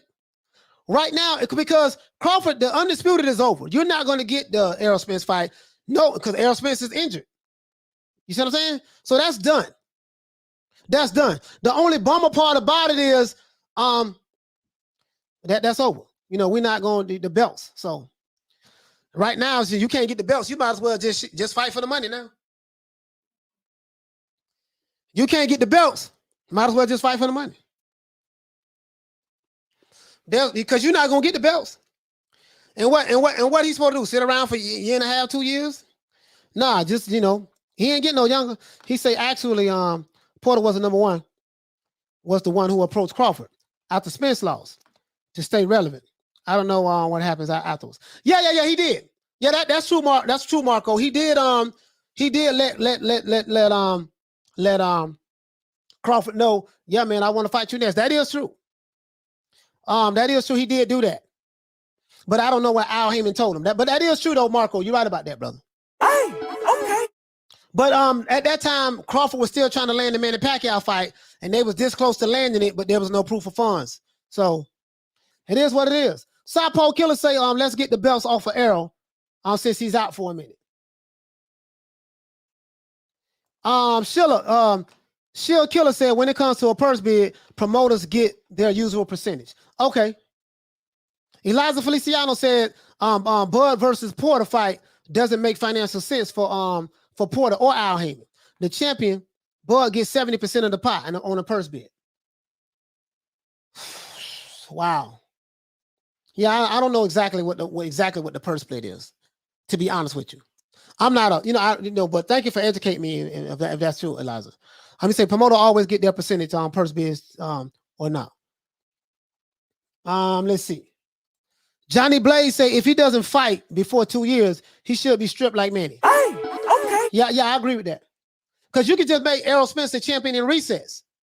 You can make him a champion in recess. You know what I mean? You can make him a champion in recess. Because he can't fight. He can't fight, because he has a detached retina. So at first it was a tear, now it's a detached. I don't know. They got to get their stories right. Javi Santana say Bud versus Porter, then Ortiz versus Porter. When Bud versus Ortiz. No, I think Ortiz should fight Bud next I think Ortiz should fight Bud next if Porter can't if Al Haymon doesn't allow Porter to fight, or if Al Haymon tell him to turn the fight down because the money's not there that he want to get paid. He wants to get paid more money than he's ever got paid in his career to fight Terence Crawford. That's the kind of money. For some reason, man, for a guy that I don't know why people want career money when they fight Terence Crawford. I don't know why he's not, I don't know why. You know what I mean? He's supposed to be this garbage fighter that's really not that good and got a garbage resume, but they want crazy money to fight him. I don't understand that. Haters have opinions says big money in Porter purse bid, big money in Texas versus Ortiz, big money in the UK versus Taylor. Listen, haters have opinion, bruh. Whoo, you hitting the nail right on the head. Now I don't know. I think that the big money with the Porter purse bid, I think that would be more for a control standpoint. And they would hope that Crawford can win so they can try to lock him in or something else. But Crawford versus Virgil Ortiz in Texas, oh my God, that's going to be some big money. And then if Crawford versus Josh Taylor in the UK, that's going to be some big money. Bro, if you Terence Crawford right now, you sitting real pretty.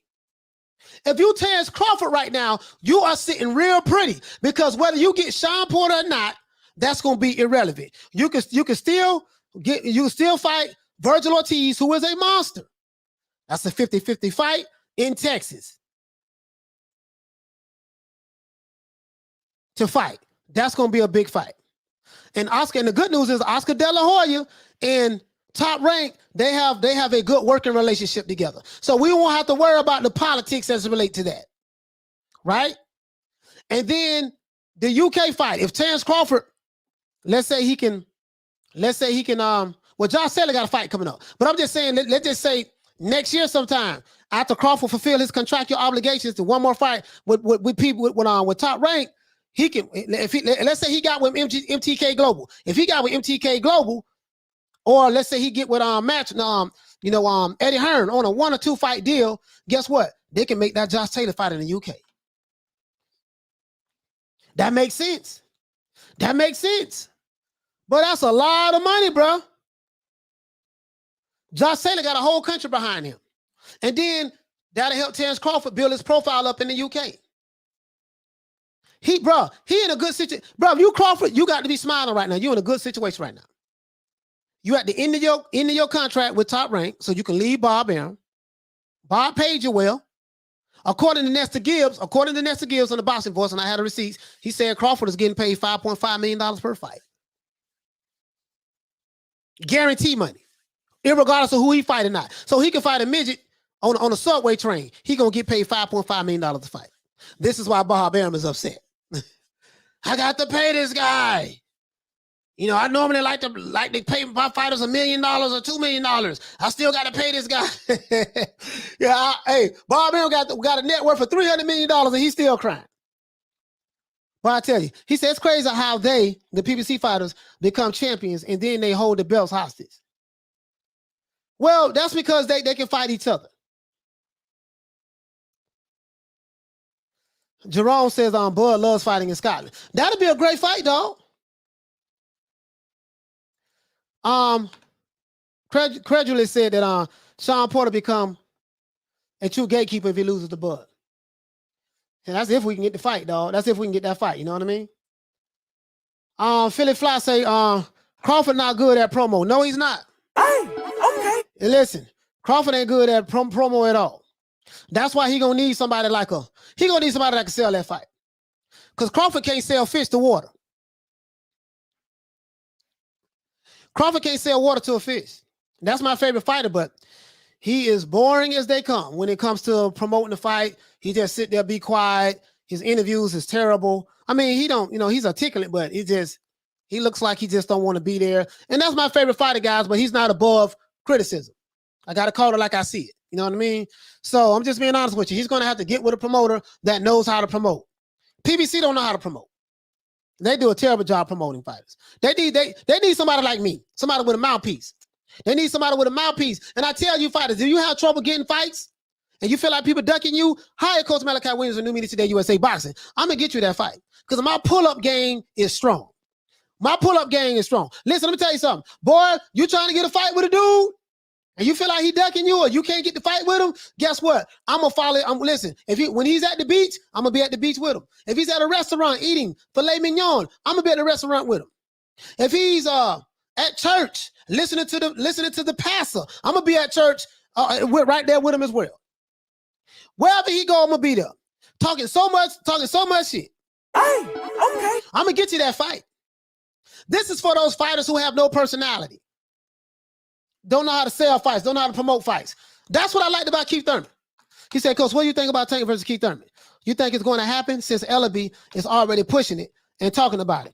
I don't know, man. Hey, okay. Alex, I'm going to be honest with you, man. I don't know, man. Keith Thurman been out for 2 years. He hasn't had a fight in 2 years. And they might be looking at Keith Thurman as food.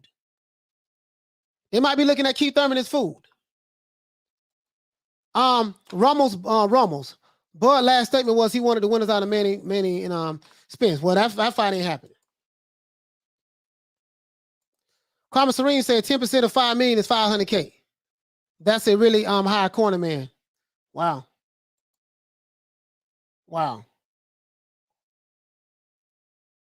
Haters have opinion. Said all Bud has to do is win and more money coming his way. Listen, he's gonna be one of the hottest commodities in free agency. Watch, you'll see. You'll see. You'll see. He's gonna be one of the hottest commodities in free agency. You'll see. DJ said I always said that EJ and Bud weren't gonna fight until they were both at 54. Hey, okay. Yeah, because again, Errol Spence has the injury. Now they're saying it's a detached retina. If this is a detached retina, that's done. That's done. You know what I mean? That's done. He says then at age 34, he should do that ASAP. Yeah. At age 34, it's kind of hard to say because people were saying Manny Pacquiao was at the end of his career and he's 42 years old and now he's still fighting. You know what I mean? So I don't know, man. Like, and Deontay Wilder is 36 years old and he's still fighting. So, I mean, I don't know, man. I don't know, like, what's too old, when a fighter should retire or whatever. He said Virgil Ortiz bring more honor to boxing than Crawford at this stage of their careers. I don't know what you mean by more honor. I don't get that. How does he bring more honor to boxing? Virgil Ortiz is young, strong. I think that he is he's going to be one of the faces of boxing. Virgil Ortiz. I think that. And I like that kid, dog. I really like Virgil Ortiz. He's very humble. He's a nice kid, man. It's hard not to like him. Porter already is a gatekeeper. He hasn't won a relevant fight in years. He beat Danny Garcia, but everybody beat Danny Garcia. So everybody beat Danny Garcia. Danny Garcia,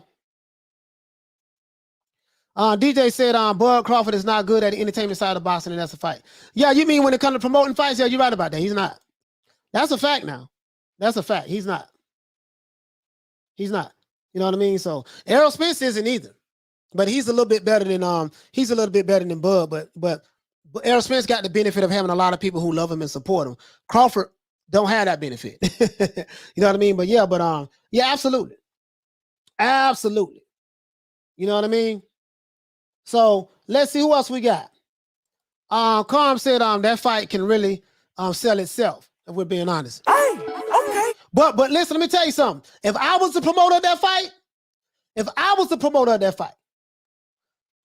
Marco James said that I went to sleep on Porter. He can still have a good night. Yeah, he can have a good night. But I just, everybody, when it comes to fighting, who you think gonna win the fight, everybody gonna pick who you're gonna pick. Me, Crawford, my favorite fighter. I'm not gonna pick until somebody beat him. I ain't picking nobody over Crawford. And I'm just being honest with you. I'm not a radical rabid fanboy of any fighter. My fanboy days is over, but I like Shawn Porter. He's a good fighter. I don't like his style. I don't. He fight like a football player to me. Headbutts, elbows, forearms. So I'm just being honest with you. Love him as a person, though. He's a good guy. He said, do you think it will go down like Tio versus Cambosos on the person being situation? Yeah, it's going down like that. They got 2 more days to the 20th. I just don't see it happen. And I said it, and I said it in the video. I said it here, guys. I said it in this video. Hold on. This is when I'm gonna show you guys something. I want you guys thinking I'm capping. I went here, right? It said hidden users. Do you see this? Hidden users. Block. Everybody, when you get blocked, you go in this zone right here, the hidden user zone. I unblocked everybody. I don't care if they Alphabet Boy supporters. They don't like me. It don't matter to me. I talk a whole lot of shit, so I can take it. So I unblock it. So I'm just showing you I ain't capping. I unblock it. I unblock you. No problem. No problem. I don't see half the stuff they say anyways, to be honest with you.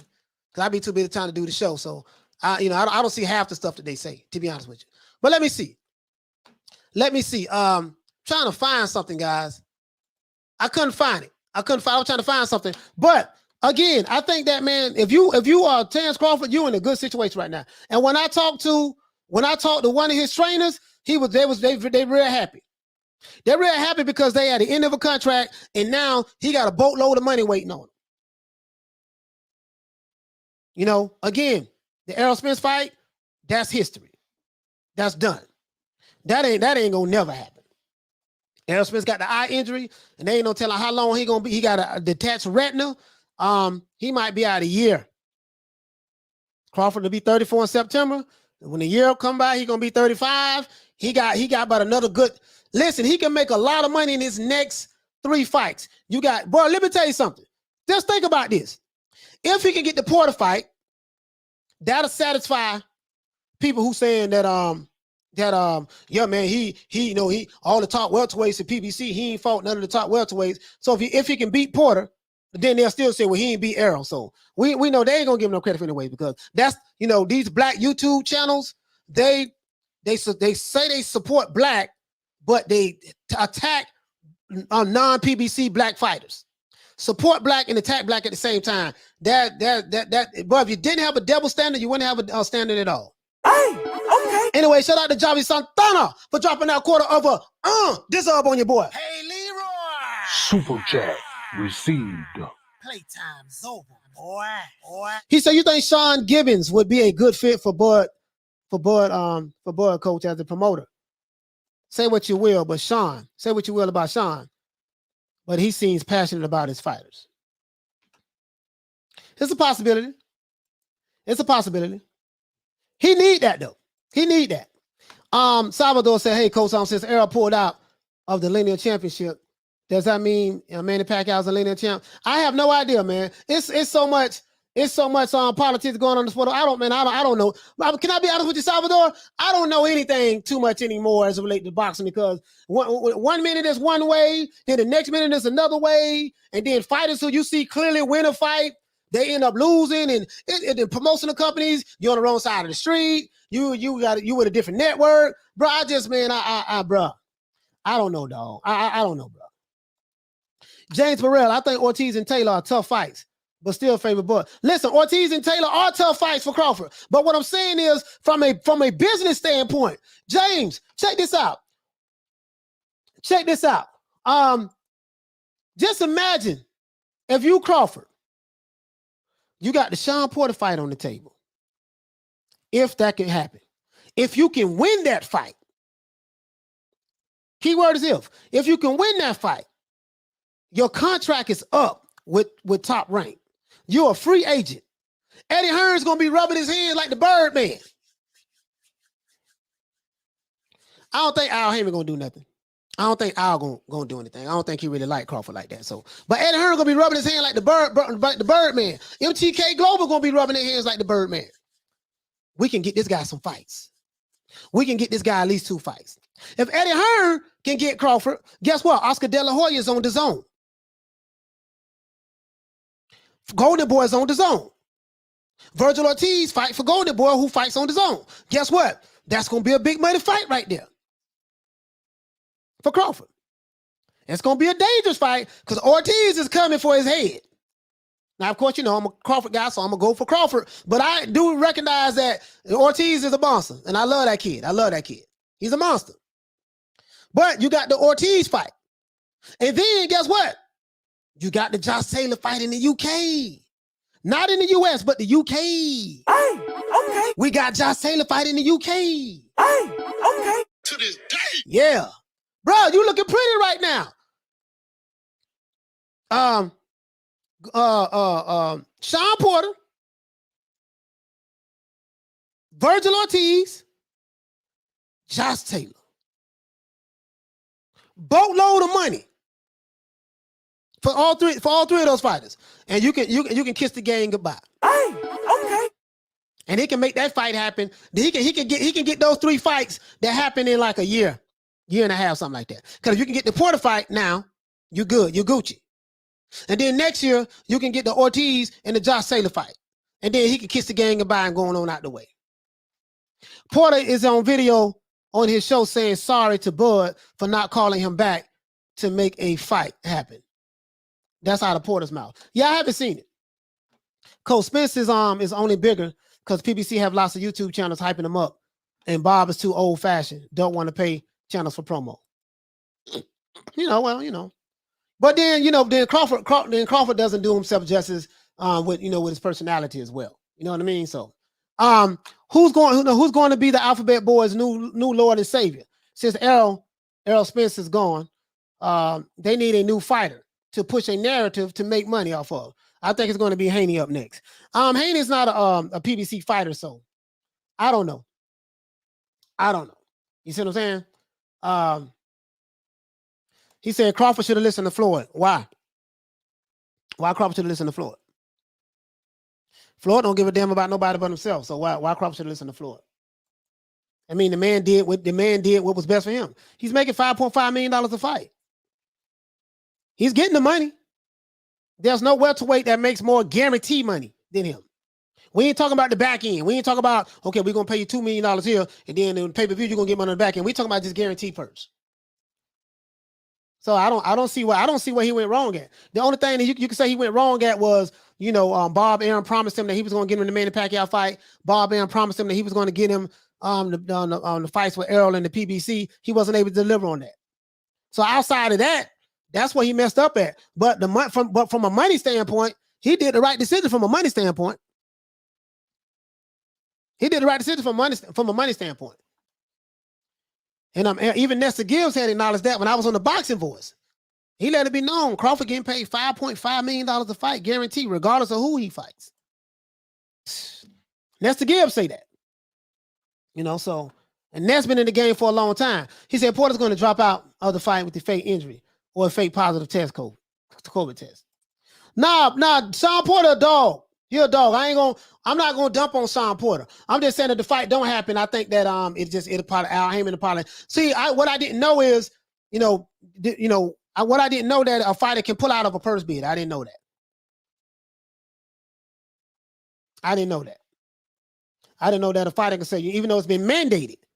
I didn't know a fighter could say, yeah, it's been mandated, but I'm gonna pull out. Of course, Crawford ain't pulling out because Crawford will get stripped of his belt. So he ain't getting stripped of his belt.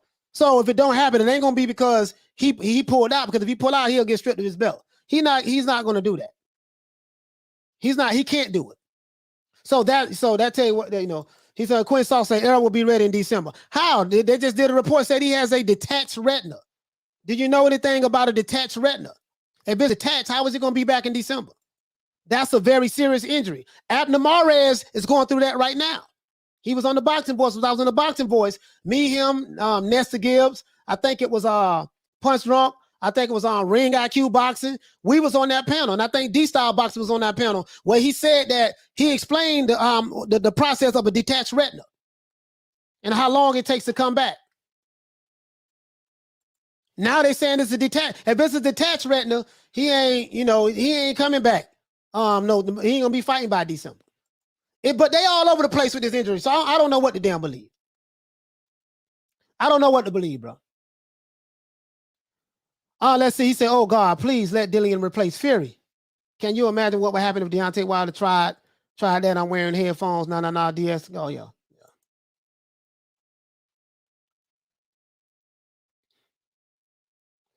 DJ say Boots Ennis is like the Candy Man. Don't nobody say his name. Yeah, you're right about that. Boots one of my favorite young fighters coming up. Boots Ennis and Virgil Ortiz is gonna be the future of the welterweight division. Literally. Errol Spence, Shawn Porter, Terence Crawford, Keith Thurman, they're gonna have to move their ass out the way because those two guys is coming. And I do want to pause. And I do want to see Boots Ennis and Virgil Ortiz fight each other. I would love to see that. That's gonna be a I don't know if Virgil Ortiz, I don't know if Boots Ennis can take a punch. I don't know that.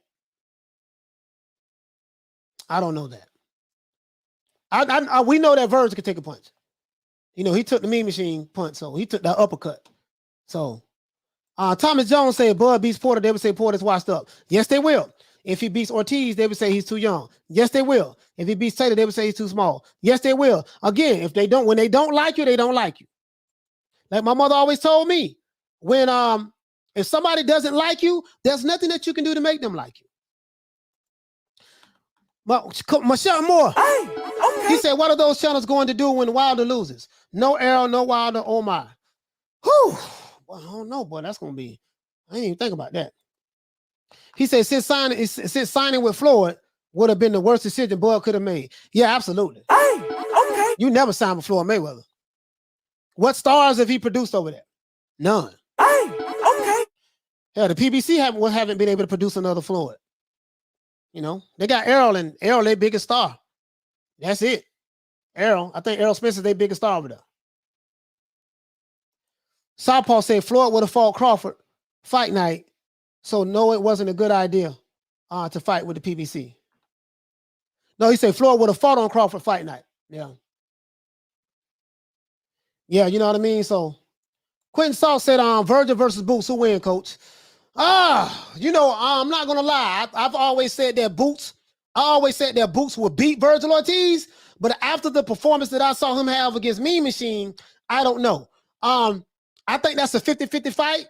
Quentin Salt.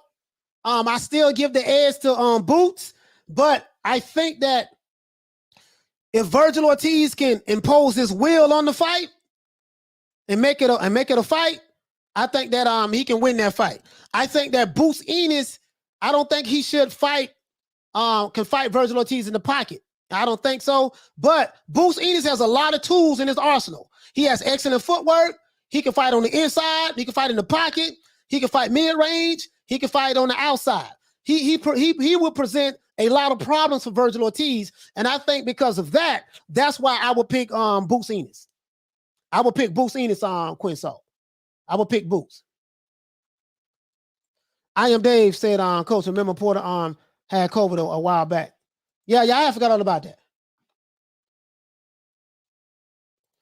He said, I could see Eddie Hearn stepping in, offering Bud big money to fight Mikey Garcia, Virgil Ortiz, Nigel being on the zone. You mean Connor being on the zone? Oh, I forgot all about Connor.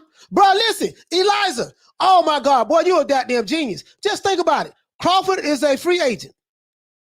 Errol Spencer's man down, so ain't nobody going to be undisputed in the welterweight division. That's over with. Errol Spence got all the belts, and they're going to sit on them. So you fight Shawn Porter. If Al Haymon allow that fight to happen, you become a free agent. You look and see what Al Haymon is offering over there with the PBC. Well, Al Haymon can't offer you nothing now. He can't offer nothing because Errol Spence is out for at least a year or so. He has according to what they're saying now, he has a detached retina, which is a far more serious injury than a slight tear, torn retina. You see what I'm saying? So what do they have to offer? What do they have to offer? If Porter pulls out, Virgil is next in line anyway. Yeah. Virgil Ortiz in Texas. Virgil Ortiz in Texas. I can go for that. I don't know. Oscar De La Hoya gonna have to drop it like it's hot though on the bank though. He gonna have to drop it like it's hot on the bank because he gonna have to pay Crawford. Hey, okay. I can tell you right now, they got a boatload of money waiting on them, dog. Like literally. I promise you this. Them Terence Crawford haters, those pro alphabet boy channels who hate Crawford and call him top rank Toby, do you think they mad? Now they really gonna be mad when they find out all this money this boy gonna get. You know, I don't know why he's black. He the black man. We support all black fighters. I exposed that shit yesterday. Anyways, Errol would get on Gary Mason treatment. Lewis trained by placing tape just above the eye in sparring. Yeah, in order for him to get a detached retina, that means somebody was beating the shit out of him in sparring. Yeah, he was getting them paws put on him for him to have a detached retina. Philip Fly said, I see why Bud gave up Chasing Spence now. It's a losing battle. Yeah. It's a promotional thing.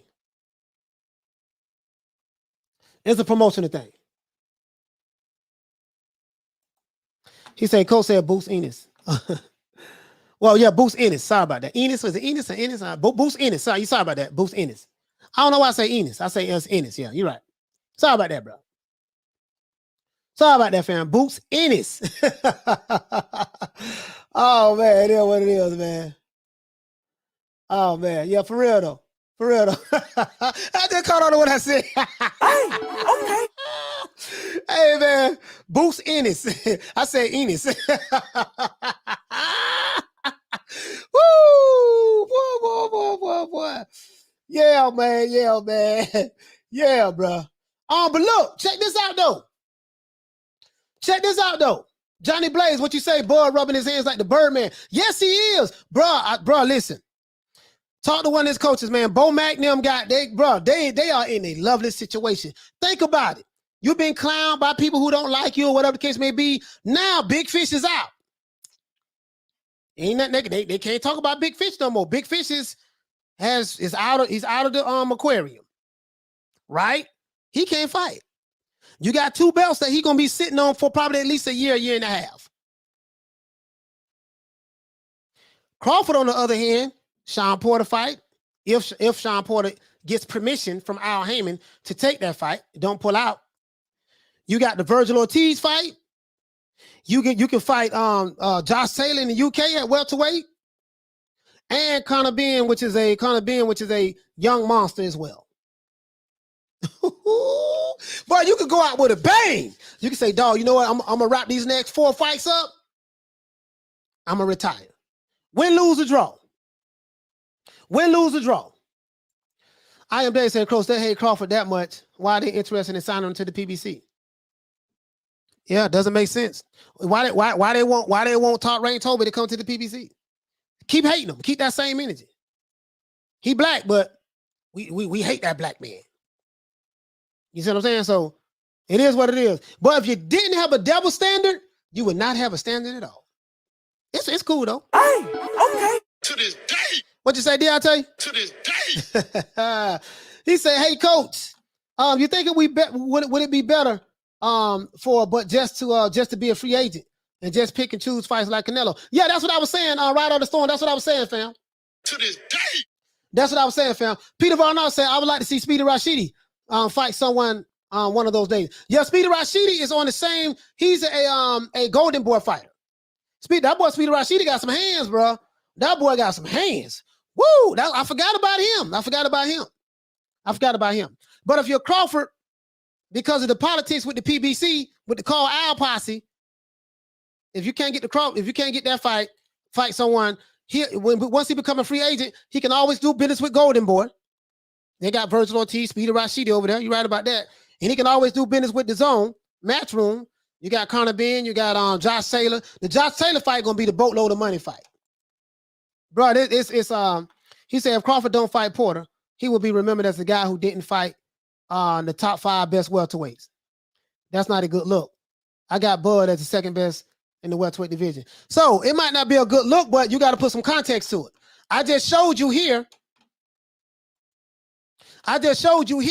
Well, this guy said that, hey man, if Bud want to fight me, he got to come on this. He got to cross the street. He said that unless the promotional companies come together and make something happen, that's the only way this fight can happen. He said Bud fights for ESPN. I would never fight for ESPN. I fight for I fight for Fox, and he said I fight for Fox pay-per-view on Showtime. This is what this guy said 3 years ago. He said it 3 years ago. And then when we come over here, Shawn Porter did address that fight. He said that he's not allowed to say anything about it. When he gets permission to speak about the Terence Crawford fight, he'll say something, but until then, he can't say anything about it. He has to get permission from Al Haymon, right? And then right here, Mr. PBC himself, Floyd Mayweather, said that in the Tank Davis Mario Barrios fight, post-fight conference, he said that, hey, man, we ain't trying to do no business with no other promoters and make them rich. We got a plethora of fighters that we can fight, 130, 135, 140. So you got to put it in this proper context, because the way you framing it, you making it seem like, yo, man, he ain't fought the top 5 best welterweights because maybe he was ducking. The question is why he hasn't fought the best top 5 welterweights. They over there with the PBC. PBC only do mostly in-house fights. Wrong side of the street. So I'm glad that Floyd Mayweather let that be known, to be honest with you. Hey, but I get it. If that's not the narrative that you want to hear, go ahead and continue to push your narrative. It's fine. It's fine. Push your narrative. I'm not tripping either way, because I know it's a narrative that you do. He say Jay Jones, damn, if you walk calling people failures, you must have an outstanding background. Yeah. Yeah, Boots is not a PBC fighter, Jawan. You're right about that. He's not a PBC fighter. And that's why Boots will never get any fights with those top PBC fighters. He ain't gonna get that fight with them unless now Boots do fight with Showtime, but he ain't gonna get that fight with them unless he become that. Tax say PBC won't win the bid. Nah, they won't. Eddie Hearn ain't gonna go for that. He say Nigel Benn versus Porter will be a good scrap though. Yeah, Porter say he ain't want none of that smoke. Porter say he's not fighting no young guys and nothing like that. He wants to fight Terence Crawford. This is his legacy fight. So Porter saying that he pretty much don't pay his dues, and he ain't going that route. Shawn Porter and Terence Crawford the same age, so Crawford, Porter got, Porter is he probably got another couple more fights in him. He gonna call it a wrap. He gonna call it a wrap. Bon Scott say that Conor Benn has one decent fight. He was atrocious before then. Hey, okay. Troy Graham say if I'm Pacquiao, I fight Ugas, beat him, then retire right as Spence is coming back. That would be the biggest FU to Spence and PBC. Okay. He said although Broner beats although Crawford beats Broner, I still want to see it. Yeah. Philip Fly said the PBC probably won't even bid. Hey, okay. I don't know. We'll see. He said that Errol Spence eye looked effed up in that screenshot, coach. His retina was done from then. Yeah, I haven't seen the screenshot. I saw like the post-surgery when he had the bandage over his eye. He got he got his retina, his retina, either ripped or I don't know, man. First they said it was a slight tear, now they saying it was it was detached. If it was detached, that's terrible. I can tell you that right now. That's terrible. And I don't know how you get a slight tear confused with a detached retina. That's a big difference. That's a big difference. You see what I'm saying? So that's like saying that you got a cut on your calf muscle versus, and you confuse that with the muscle separated from your bone. The muscle was torn from your bone in your leg. That's a big deal. Like you can't confuse the two. Johnny Blaze said PBC fighters are gang banging, claiming sets, repping PBC. Hey, okay. Well, they gotta do what Al tell them to do, man. They can't talk bad about Al Haymon. They gotta do what Al tell them to do. You know what I mean? So I get it. But now that their guy is sitting on the sideline, I don't know what the narrative is going to be now. I had a guy sent me some couple of videos I need to check out. I am Dave saying, Coach, I think Virgil is a bigger Jose Ramirez, strong, technical boxer. Will be able to break him down, though. It won't be easy. Yeah, that boy Virgil Ortiz is strong, man. I honestly, I don't think there's no fighter in the welterweight division is stronger than this guy. That kid's strong. Now, again, as I said before, I want to keep everything in its proper perspective. He fought a guy in the Mean Machine who stood right there trying to slug with him. He stood right there. Abe said Crawford ain't ready for Ortiz. What are you basing that on? I know that's your opinion, that you believe that's a fact, but what are you basing that on? Because I totally disagree with that. He good, but he fought a guy who stood right in front of him. He fought Mean Machine who stood right there, was trading punches with him. So you can look good fighting somebody like that. And I like Ortiz. He's good. But I keep it in its proper perspective. I've seen it happen before. Shutmore, I got Bud beating Errol. I'm just going off of the decision. Because all the time, Crawford is also higher in ranking. Spence has a better resume at welterweight. Yeah, Spence has a better resume at welterweight. He's fought the better fighters. He's fought what? Well, hold on. He fought Kell Brook. Crawford fought Kell Brook. He fought Shawn Porter, and he fought Danny Garcia. Other than that, that's it. We can't count Mikey Garcia. Mikey Garcia is a lightweight. He beat up a 135 pounder. Not taking that away from him. That's a big name though, but welterweight division, yeah. I give him that. Now, if Crawford can land Shawn Porter, then you got two common fighters that him and Spence fought. Shawn Porter and Kell Brook, right? But yeah, we know Kell Brook, he wasn't the same, and he was damaged goods, and spent, and he don't get no credit for that. I trust me, I get it. I understand, though. I get it. I really do. I really do. Peter Varnock said Ortiz will hurt Bud. Yeah. Okay. Ortiz ain't ready for Crawford. Okay. It's just a matter. All this is a matter of opinion. Hey, okay. If you don't like Crawford, then it's the hell with Crawford. Hey, okay. If you don't like Ortiz, it's hey man, the hell with Ortiz. Hey, okay. I just want to see the fights. These are just y'all opinions. Our opinions. It don't mean shit. VT saying Crawford got dropped. Hey, okay. Muhammad Ali got dropped. What does that mean? Every fighter get dropped. Deontay Wilder got dropped. What does that mean? This boxing. You see, I can tell by what you said in this comment. I don't know how long that you've been watching boxing. Fighters, some of the greatest fighters in the world got dropped. Sugar Ray Leonard got dropped. Marvin Hagler got dropped. Julio Cesar Chavez got dropped. Some of the best Hall of Fame fighters in the world got dropped, got up and won fights. What does that mean? What was the end result? I get the narrative, though. I get it. I get it. I get it. I get your narrative. Hey, okay. I get your narrative. I get your narrative. He said, Coach, but you heard Crawford say that Ortiz wasn't ready before he fought Mean Machine. Yeah, I heard him say that. Fighter say a whole lot of things, but that ain't got nothing to. Yeah. Fighter say a whole lot of things. We still gonna get that fight, I believe. Hey, okay. Let's see. He said they won't take Avian fight case. He gets beat. I don't know. I don't know what you meant by that. Legit. Oh, okay. Hey, okay. Let's see. James Burrell said Errol hasn't KO'd anyone but Kell Brook at welterweight. But Bud did it faster. I don't buy the better resume narrative. Hey, okay. Errol, his last, I think the last guy he stopped was Ocampo in 2018. That was the last guy he stopped. Hey, okay. Let's see.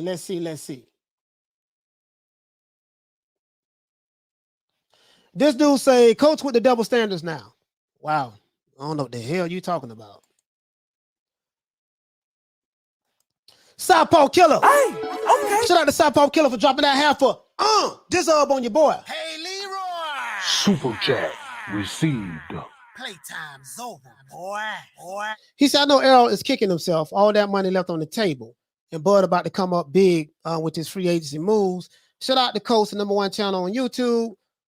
Keep them great lives coming, bro. I appreciate that, Southpaw Killer. Hey, okay. Appreciate that, brother. I really do. Yeah, I get it though. You know what I mean? I get it. The narrative pushers, Pro-black, but we hate blacks. Okay. Wow. Pro-black, but we hate blacks who are not signed to a certain company. These niggas didn't have a double standard. They wouldn't have a standard at all. Then there's one guy out here say, nah, I got a double standard. Hey, man, if you feel that way, why are you here? Hey, okay. Why are you here? Let's see. He said, if a guy says he's ready for a fight, and then they are, when they say they are ready, it means they have confidence. If they lose, they have to take the L with honor. Yeah, absolutely. Absolutely. I think Ortiz is ready. I don't give a damn what Crawford say. And Terence Crawford, my favorite fighter. I think Ortiz is ready for anybody. And you can see after that fight, he called out everybody. He said, yeah, he ready for Terence Crawford. He want that fight next. He said, I want Errol Spence and I want Manny Pacquiao. He want to fight anybody. But he didn't say anything about Bruce Ennis, though. So I say Ennis. He did say anything about Bruce Ennis. Sorry about that. I don't know why I keep saying Ennis. He didn't say anything about Bruce Ennis, though. And I don't know why. That's going to be a hell of a fight. When Bruce Ennis and Ortiz fight each other. He say Marco James, smile black if you're ugly. I thought Klitschko was dropped before. Yeah. Everybody get dropped eventually. It happens in the sport of boxing. But these guys who just started watching boxing 2-3 years ago, who push narratives, they say that to justify saying, yeah, this fighter got hurt in the fight before. Ortiz got hurt against the Mean Machine. What? How did it end? He stopped him. Well, this fighter got dropped. Okay, a whole bunch of fighters get dropped. How did the fight end? He stopped him. That's all that matters. This is the fight game. These guys are like, oh man, he got hit in the jaw. He got hit. Nigga, this boxing. Dude, bro, you can tell by what these dudes say in the chat how long they've been watching boxing. You can tell by what they say in the chat how long they've been watching boxing. I can literally tell by what they say in the chat who their favorite fighter is, what alphabet boy community, what community in boxing, who they worship and follow, what promotional company they love, and which fighter they hate, just based on what they say. Because they all say the same, they all say the same thing, read from the same script. Hey, okay. Literally. James Burrell saying Crawford has on KO more and better names at welterweight. One thing I will say about Crawford, he stopped every welterweight he's faced. And he's a small, skinny kid from Omaha, Nebraska. There's no way a small guy like that should be stopping these welterweights. Should be stopping them. He say Boots Ennis has never mentioned Ortiz's name ever, coach. And vice versa. You know, I don't know. I don't know about that, but I know that Boots Ennis and Virgil Ortiz, I don't know. I don't know about that. I know you pro Virgil. I get it. I know you pro Virgil. I know that Virgil is probably, I know you pro Virgil. I get it, but like they need to fight each other. They need to fight each other, if you ask me. I'm being honest with you. He said, Coach, let's be honest. Ortiz has a better chance of getting the Bud fight than Spence. Yeah, of course he does. Because he's number one in the WBO. I'm not going to deny that. Yeah, I want to see that fight. We know Bud definitely will fight him. But to get the Spence fight would be damn hard because of the irons. Yeah, the Spence over with. Like, man, we ain't got to talk about Spence no more. Torn retina, detached retina, whatever story they want to run with, he's done. He's done. He's on the shelf for a while. He's on the shelf for a while. You know what I mean? Hey, okay. Marco James said, yes, Boots versus Virgil. Yeah, that'd be a damn good fight. Because I would love to see as talented as Boots Ennis is, with his athleticism, with his ability to be able to switch, go southpaw. He has power. I would love to be able to see that. Red Gloves Military said, I don't love promotional companies. Yeah, there's a lot of channels out there that do. A lot of channels out there, they love promotional companies and they in love with them. They promote the promotional companies more than they promote the fighters. Rolling with the punches. What you say, fam? Hey, okay. He said Virgil probably feels less confident versus Boots. He probably feel Boots is his age. They have the same hunger, kind of like Four Kings. Respect each other too much. They still should fight each other. Damn all that. Because Sugar Ray Leonard and Hearns fought when they was in their 20s. I think they was like 24, 25, something like that. Yeah, damn all that. I don't want to hear all that too much respect. So you feel what I'm saying? Rolling with the punches. I want to see some fights. Because Ortiz is not going to get Crawford next. That's not going to happen.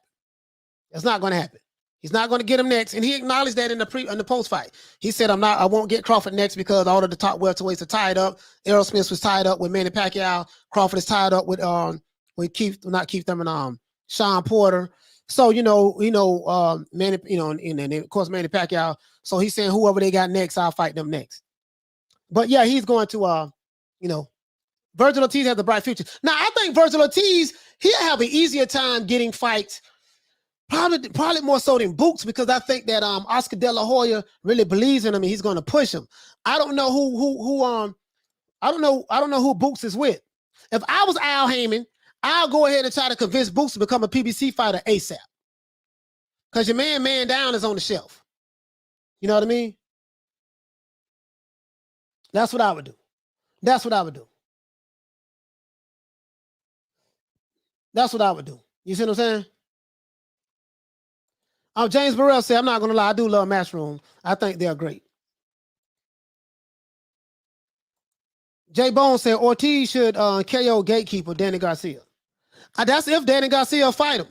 Hey, okay. Hey, Jay Bones, you got to remember, Danny Garcia is a PBC fighter, so they're going to hide behind that. Marco James said, great matchup, Boots versus Virgil. Yeah. Hey, okay.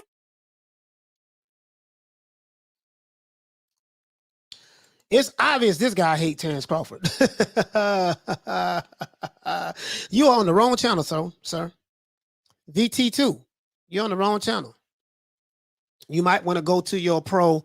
What you probably look like you probably a pro Latino fan. Nothing wrong with that.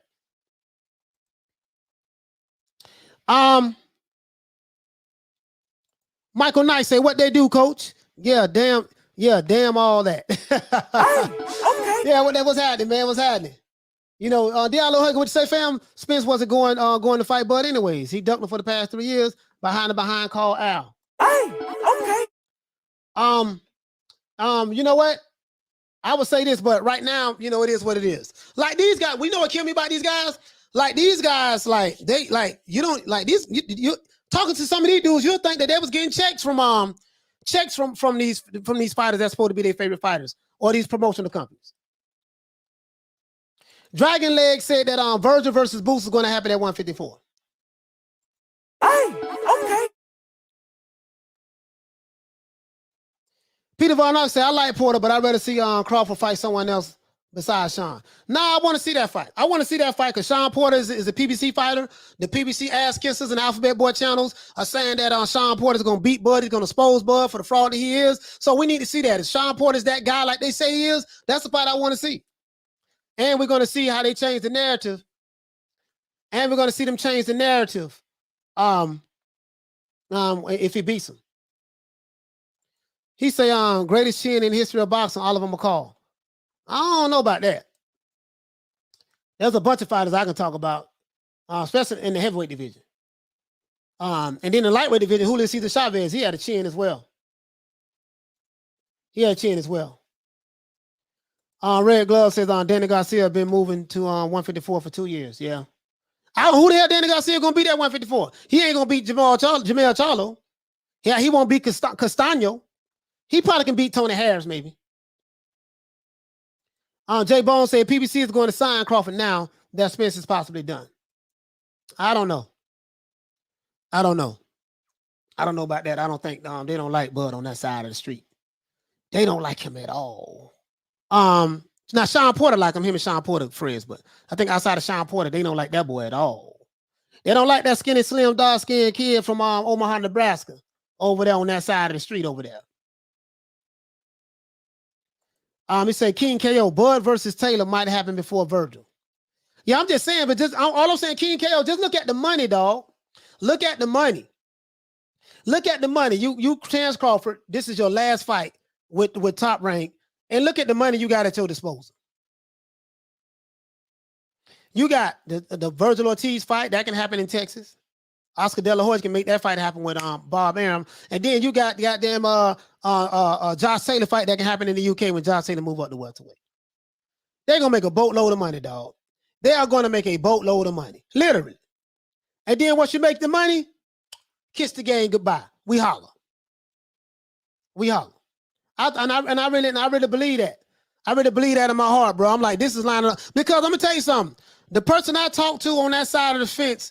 Well, on Crawford team, they are very, very excited. You have no idea how happy they is. You guys have no idea how happy they is, bro. Southpaw Killer, he say, Coach, your thoughts, do the PBC weasel out of the purse bid or wait till Bud becomes a free agent and then work with him? I ain't gonna lie, man. I don't see Crawford to go on the PBC, bro. And there's animosity there. Southpaw Killer, there's animosity there. You know what I mean? I think Al Haymon let it be known that he don't like Bud from a business standpoint or whatever. Probably because of his situation with Bob Arum with the lawsuit and stuff. But yeah, there's animosity there. But that's what I'm saying. What do PBC have to offer now? Southpaw Killer, let me ask you that question. What do PBC have to offer now? Errol Spence is man down for a year or so. Crawford got one more fight. He's going to fight. This is August, September, October, November, December. He's going to fight between now and November. Irregardless of who it is. $5.5 million for that fight. What if you Al Haymon, what can you promise? What can you tell him? Because the only thing he won is the belts. The guy who have the belts, he ain't gonna be fighting for a long time because according to the reports, he instead of having a slight tear, a torn retina, he has a detached retina. So what do you have to offer him now? You can't say, yeah, you come over here, dog. You know, you're gonna get these belts. Do you see what I'm saying? Haney says a successful fight for him is coming out clean with no hits, cuts, etc. Even if it's boring. An unsuccessful fight, even if it's exciting and he wins, is coming out getting tested up. In boxing, you're gonna get hit, dog. You're gonna get hit. That's what killed me. Some of these dudes, they'll be like, yeah, he got hit, he got dropped, he got hurt. El Fulio, it's boxing. That happens. Hell, Deontay Wilder got dropped multiple times by a guy who they say has pillow fists. What the hell that mean? Muhammad Ali got dropped. Tyson got dropped. Vander Holyfield got dropped. Lennox Lewis got dropped. Hall of Fame fighters got dropped. What the hell that mean? So, you know, it's crazy, dog. It's crazy, dog. Like, it's crazy. A fighter getting touched up can be out if they're controlled. Ortiz got hit, but he won. Exactly. That's the end result. Ortiz got hurt multiple times in that fight, and he stopped the guy who hurt him. That's all. That's it. Southpaw Killer. He say, you're right. Ain't nothing to offer but money. Good point, coach. And they ain't got no money to offer Terence Crawford because they don't pay fighters on the PBC. Remember, all their stuff is on the back end. Back end meaning we're gonna pay you $2 million or $1.5 million to fight. That's your guarantee purse. And then what we're gonna do is they don't really believe in promote the fights. We're gonna put it on pay-per-view and see what it do. And whatever it does on pay-per-view, after we get our cut, you're gonna get this percentage, and then hopefully maybe it'll be what you want. You know, if the fight can sell. That man ain't going for that shit. You know what I mean? Getting allowances. We're gonna get you an allowance, dog. That man ain't going for that. He said when he had the surgery, the surgeon would have had to see that it was detached. Exactly, Carm. But Mike Carpenter, hold on, let's pull this up. Carmen Serene, let me pull this up, sis. Let me pull this up, sis. Because according to Mike Carpenter, if you want to believe him, if you want to believe Mike Carpenter, if you want to believe Mike Carpenter of ESPN, if you want to believe him, here you go, Mike Carpenter.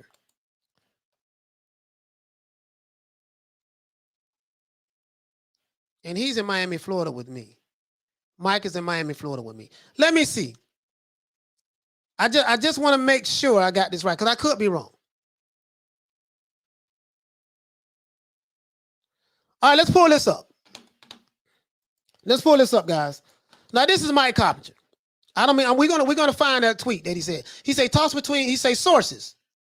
Talks between Top Rank and PBC for the mandated Terence Crawford fight, WBO welterweight title fight, are at a standstill, and a purse bid is expected to be ordered Friday. So this fight is going to a purse bid. This fight is going to a purse bid. I think Eddie Hearn gonna get it, y'all. If we're lucky, Eddie Hearn gonna get this fight.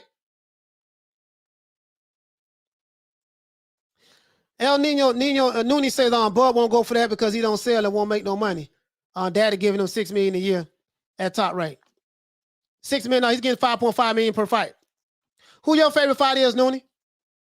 Oh yeah, that's right. You one of them. You probably got you probably want who your favorite fighter is, sir? Who your fighter daddy is? There you go with that slick. There you go with that slick racist shit. You know, that's to me, that's what that is.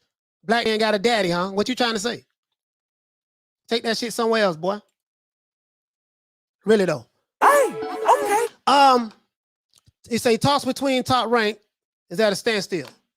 So let's go over here. Let's see. They said something about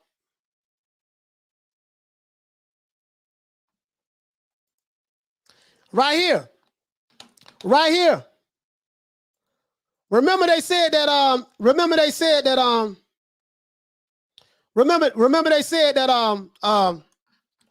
Errol Smith, hold on. Let me address this fool right here. So you're a Canelo Alvarez ass kisser. Canelo ain't got no daddy. Terence Crawford, there's no promoter that's his daddy. And to me, that's racially insensitive. I'm gonna tell you why, because this is the same shit that the Alphabet Boys do when they try to say that this guy's top ranked Toby and Bob Arum is his daddy, like he a slave and the white guy's his daddy. So I don't appreciate that at all. Just being honest with you. I know you young and you ignorant and you support that you probably one of them racist ass Latinos, but if you are, I don't give a fuck about you, Noonie. And I mean that. And you can unsubscribe. I mean that. I mean that. You get offended, you can unsubscribe. Anyways, Errol Spence Jr.'s injury is a retinal detachment / break. Nevada Commission, Bob Bennett tells ESPN. So he has a right here it says he has a detachment / break. So I don't know what break means, but is it mean like, basically it's detached. So if he has a detached retina, this is the same injury that Sugar Ray Leonard had. This is the same injury that Abner Mares have.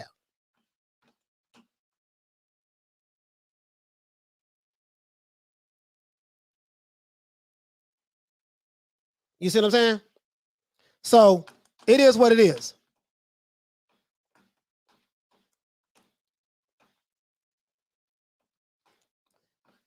So if he got a detached retina, he not coming back in no December.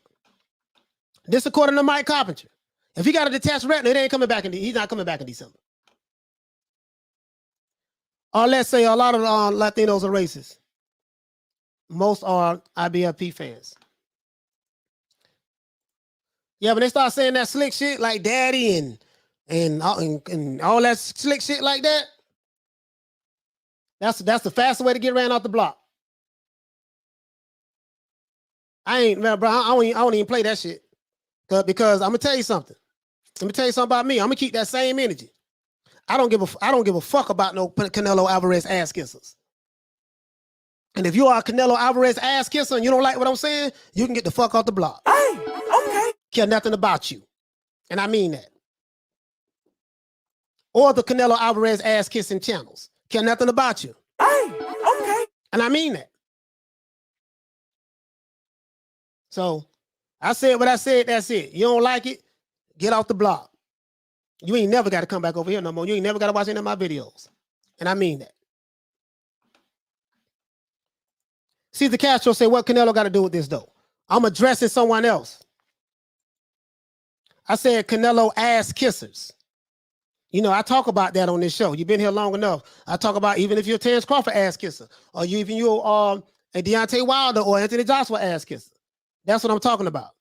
And Canelo ain't got nothing to do with it. It's the individual. It's the individual person. I know I'm talking to this particular person. This ain't got shit to do with you. So other than that, that's it. So you get offended by what I said, you could leave. Because this is a pro Terence Crawford channel. No, this is a pro fighter channel, pro boxing channel. I was talking about something that I perceived as being racist. But I see that you two got something in common. So I'm going to give you an opportunity. Noonie and Caesar Castro. I'm going to give both of y'all an opportunity. If you don't like what I said, if you feel like I'm out of pocket, guess what? You can leave, sir. You can leave. Just being honest. Hey, okay. I just don't like the slick racist shit. That shit, that's real slick to me. That's real slick to me. I don't tolerate it from the Alphabet Boy channels when they call this dude top ranked Toby, and I ain't gonna tolerate it for nobody else calling another fighter, telling somebody that's your daddy, as though you his boy. Because that's what that means. If you're saying that this is your daddy, you're saying that this guy is your boy. That's racially insensitive. But if you're not black, you probably wouldn't understand that. If you're not black, you wouldn't understand that. If you're not black, you wouldn't understand that. You see what I'm saying? That's very insensitive to the black community. When you say that when you say that a black guy and you say that a white promoter is his daddy, you are saying that that black fighter is his boy.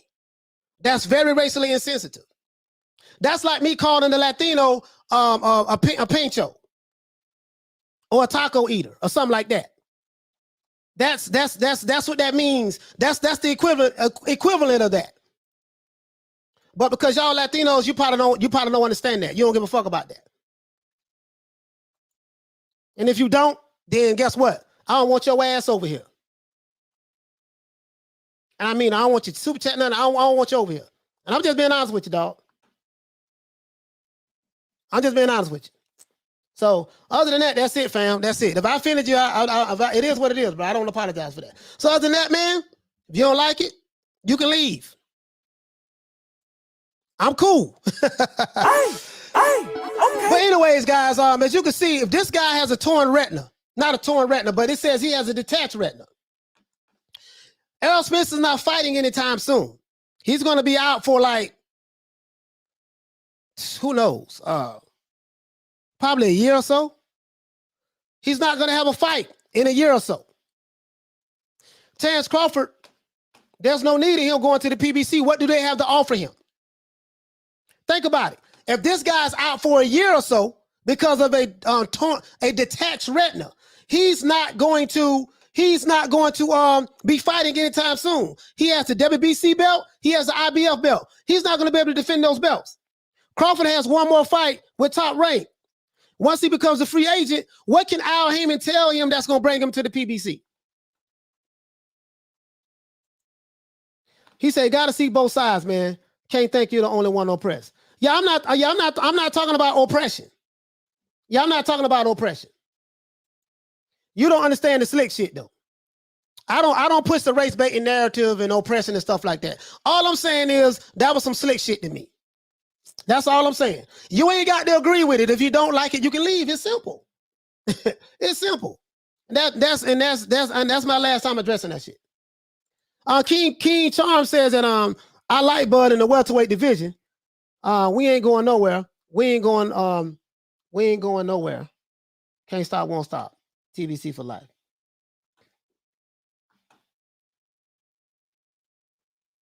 So let's see. What else you got? He say for gamers, it just means you got owned. Who's your daddy? Don't get sensitive on us, coach. Yeah, that's for gamers. For boxing fans, I'm not a gamer. So, you're speaking from a gamer world. You're speaking from a gamer world. This guy said, this is a pro-black channel. Just keep it 100. This is a pro-boxing channel. But I tell you what, Caesar, if you feel that this is a pro-black channel and you feel that I don't represent what you believe, guess what? I'm going to do you a favor. You ain't got to worry about dealing with me no more. How about that? So, I am Dave. He said, Coach, I am damn sure Bud won't agree to that daily allowance. Nah. He won't agree to that. Nah, you ain't got to worry about putting him in timeout, all that. I blocked him. He ain't got to worry about that no more. He ain't got to worry about coming over here no more. Fuck him. He said, you weren't talking about games, though. You're talking about real life. Yeah, I'm not talking about games. Yeah, I'm not talking about games. He talking about that's a gamer term. I don't, I'm not a gamer, so. He says, I got it, bro. I'm out. I won't be here again. This dude tripping. Okay, cool. So we're going to make sure you don't come back no more. You out of here too. So we got rid of those two. I ain't with that. I ain't with that shit. I ain't with that racist shit. Not me. You know what I mean? Anyways, he say coach isn't with the cow stuff. So don't use the alphabet board being racist as an excuse to talk that nonsense over here. Let's see. He said he a fool if you think it's pro black. He should have been here yesterday. Yeah, these guys be tripping. These guys be tripping. I heard a lot about these guys though. I heard a lot about them. I heard a lot about how they used to talk real reckless before I came on the scene a couple years ago. I heard a lot about them.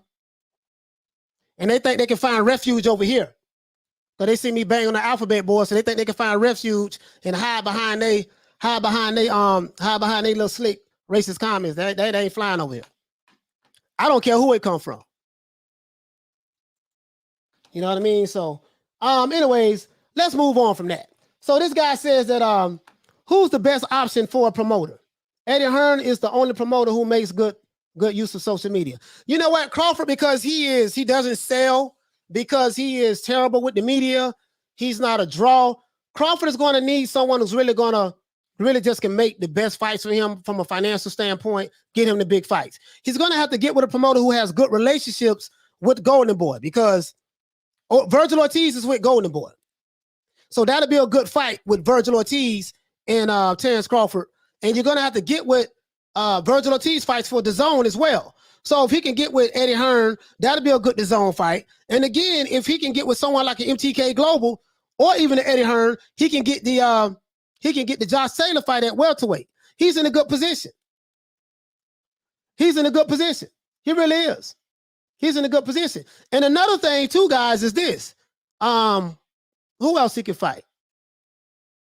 He won't get anything from the PBC, right? Because the PBC will want him to sign with them. Al Haymon will want that. But the problem is, because Errol Spence is off the table, because Errol Spence is injured, he's going to be out for probably at least a year or even more. He doesn't have anything to offer from a belt standpoint. Ugas got the belt. So if Ugas can win, I forgot about this, guys. If Ugas can win, right? If Ugas can win, maybe he can offer him Ugas. Ugas did beat Terence Crawford in the amateurs. So if Ugas can win, maybe he can offer Ugas. I don't even know, man. I don't know, man. But if Manny Pacquiao beats Ugas, he can get the belt. I don't know if Manny Pacquiao has a multi-fight deal with the PBC. I heard he has a 2-fight deal over there. If he has a 2-fight deal with the PBC, then maybe he can offer him the Pacquiao fight. Maybe he can offer him that. I don't know. But Quinn Saw said PBC can offer Manny also. Manny doesn't F with Bob like that. Yeah, that's what I'm saying. Maybe he can offer him maybe he can offer him the Manny Pacquiao fight if he has a multi-fight deal over there. But I don't know if Al would want to do that, because he probably want to save Pacquiao for Errol Spence. But if Errol Spence, according to these reports, Quinn Saw, according to these reports, Mike Carpenter saying that if Errol Spence has a detached retina, then I don't know. I don't see that fight. You know what I mean? Like, he's not going to come back no time soon. And he can't, let me see. Oh, you say Bud to beat the brace off Ugas? Yeah, I don't know, man. Ugas can fight. He all right. Let's see, but he can't, Spence can't come back fast. He'll probably have to wait at least a year. I don't know. I have to do some research on that. I don't know how long he would have to, Abner Mares talked about that. And he said that once you have a detached retina, you are kind of like damaged goods in the sport of boxing, and it changes your purse, meaning that, your stock kind of go down because you're looked upon as an injured fighter. This is what Abner Mares said on the Boxing Voice. You see what I'm saying? So,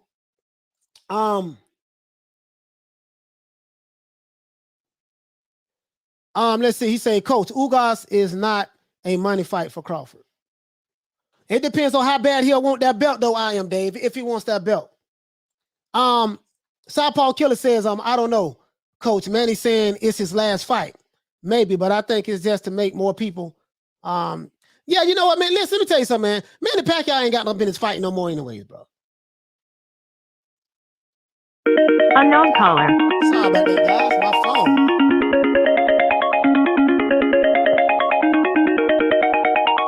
That's my phone ringing, guys.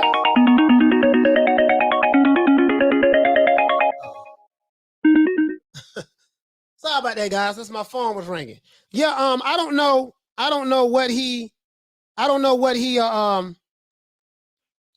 PBC had to offer. Let's see. Okay, cool. I don't know what PBC had to offer him. Let me go ahead and silence this phone right quick, guys. Not silence it, but detach it from the the roadcaster. You see what I'm saying? Like, he's in a good position, dog. He's in a good position. Virgil Ortiz is in a good position. He's young. He's going to get that Crawford fight. Or Crawford going to get stripped of that belt. Shout out to Paul Evans. Hey, okay. For dropping that quarter of a pound. $5 pound on your boy. Super chat received. Paul say, for the truest channel on YT, pro everybody, 100%. Keep your foot down, coach. Absolutely. Tax say, nah, big dog, you know PBC ain't offering Bud nothing. If so, they would have did that. I would have gave him Thurman or Spence to Bud. You may be right though, because Spence gone for a while. Yeah, he gonna be gone for a while, man, because if he has a detached retina, like Mike Carpenter is saying, he gonna be gone for a while, dog. Now detached retina is a very serious injury. Now, Errol Spence could have lost his vision on that. You see what I'm saying? So yeah, he ain't gonna be back for a while. Now, what I'm anxious to see is what they do with those belts. Manny Pacquiao, he had the belt for like a year and a half until the WBA stripped him. Right? PBC 2 best stars are down. It's on Tank's shoulders now to carry the PBC. What 2 stars? They got Errol Spence, that's 1. Wilder, their other star. So Wilder fighting. Well, I don't know that Wilder I don't know if that Wilder fight gonna happen with Tyson Fury. We don't know what Fury gonna do yet. He says Spence isn't young. I feel like you know what? No, you know what, James? Spence is he's only 31. By the time he come back, he's gonna be 32. I feel probably just want to retire if he's impaired. But I would use he would use him to hold the belts hostage. Yeah. I think that Paul CX says I think Pac-Man may have a fight with Mayweather again. You know what? No, you know what? I don't think that. I'm gonna tell you why I don't think that happened, Paul CX. Because Manny Pacquiao has kind of like been more active in the sport of boxing, fighting the good fighters, even though he hasn't fought in like 2 years. But I'm just saying, and Floyd Mayweather, when the last time he had a real fight? Quentin Saw said, Manny do need to retire. I don't even want Errol to fight him. Teach said Spencer's like Kevin Durant, 80% of themselves not knowing if they would come back to 100%. No way he's ever going to be 100% after that car accident. Yeah, you know, that was a severe car accident as well. But he said Pac Ugas press conference started. Yeah, we're going to talk about that. I'm going to talk about Pac-Man and Ugas probably tomorrow. Well, most definitely Friday, since they're fighting Saturday.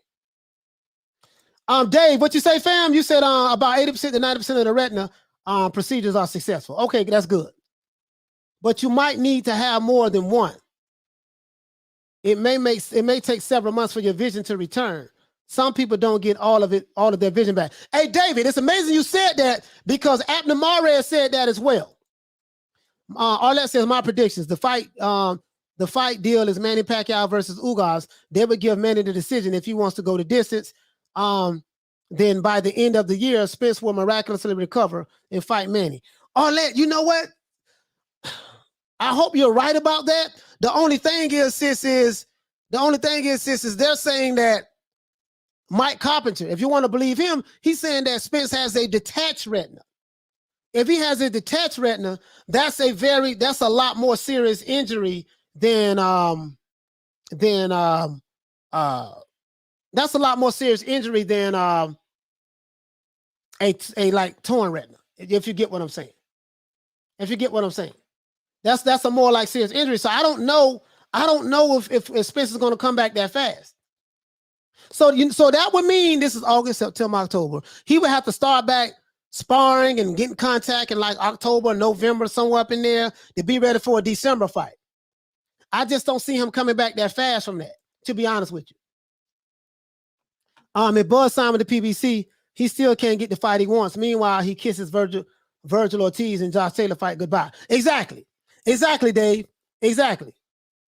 You're right about that.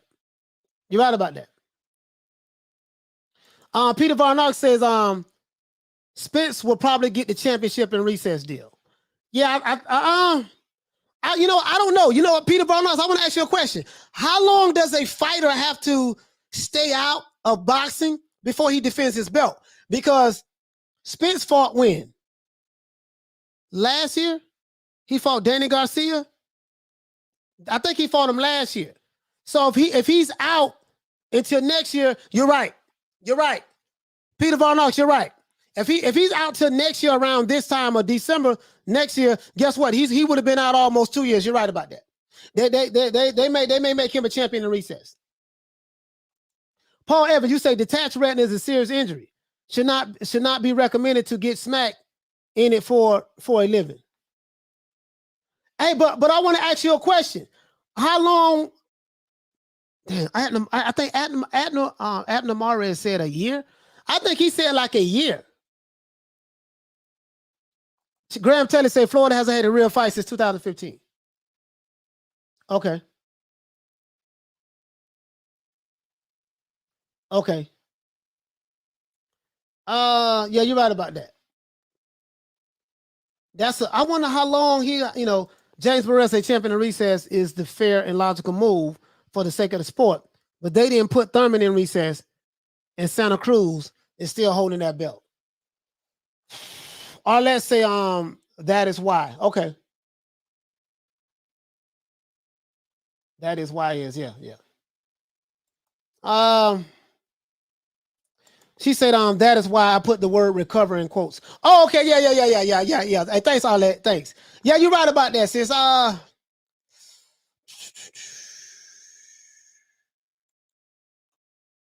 You know what, Arlette? I was just thinking about what you just said, right? If he has a detached retina, he's not coming back no time soon. Errol's going to need time to recover from that injury. If he has a torn retina, slight tear like they originally reported, it's a possibility he can come back, maybe in December. But like you said, it's in quotations. Victor Terrones said that it depends on who you're fighting next. Now I'm gonna tell you something. I don't think that Errol Spence should fight Manny Pacquiao next off that injury. Let's say he had like a slightly torn retina. If he come back, I don't know if he should. I don't know if that'd be a wise thing to do, because Pacquiao is aiming for that eye. But Pacquiao is 42 years old. He'll be 43 in December. You see what I'm saying? So I don't know, man. Hey, Javis Santana say, cut me, Mike. Balboa was able to fight with a messed up eye. Yeah, man, you know that. Hey, you know that was the movie, right? You know that. Bon Scott said there's 3 types of surgeries used to repair the detached retina. The recovery time is different for each, but the overall range is 2 to 6 weeks. Okay, all right. So you know what? Hey, okay. That's good. That's good to hear that. He say salute, Coach OG, triple OG. Shout out the exclusive. Hey, okay. Paul Evans says at least a year, but that's for going back to clean windows, not to get punked up. Okay. Mondo Solo said that if Spence comes back soon, to you, he was lying about the injury detached retina. It's no joke. We don't heard 2 reports though, dog. Detached retina. Now we heard slightly torn retina. Now detached retina. I don't know, man. I don't know. Southpaw Killer said, we saying Errol might be out for a year or so, but do we ever stop to think that this man could possibly retire from this? Errol might be 33 when he comes back. You know what? I didn't even think about the retirement aspect of it. Southpaw Killer, you make a valid point. I didn't think about the retirement aspect of it because, we're assuming that, and just going off the tweet that Errol Spence said, he said he'll be back. He'll be back soon. So, I don't know. Marco James, would you say, fam? You say boxing is a contact sport. Every fighter is subject to certain injuries or shoot marbles. Chuck says, I don't think it's too serious. EJ posted on IG, no tune-up. Okay. Hey, okay. Okay, all right. But you know what, though, man? It's boxing, coach. We can't believe anything. You hit the nail right on the head, Thomas Jones. We can't believe any goddamn thing. We can't believe anything in the sport of boxing because stuff, you know what? You can't even, it's to the point where you can't even throw fight parties or prepare for fight parties for a fight because you don't know what the fight is going to happen. King Charm. Hey, okay. He said, Coach, you should reach out to Bernie and see if you guys can do a show together. I think it would be full of exciting content. Oh, Bernie the Boxer. Hey, okay. Bernie. I think I've seen his show a couple of times. Bernie, yeah, I haven't reached out to him. I haven't reached out to him.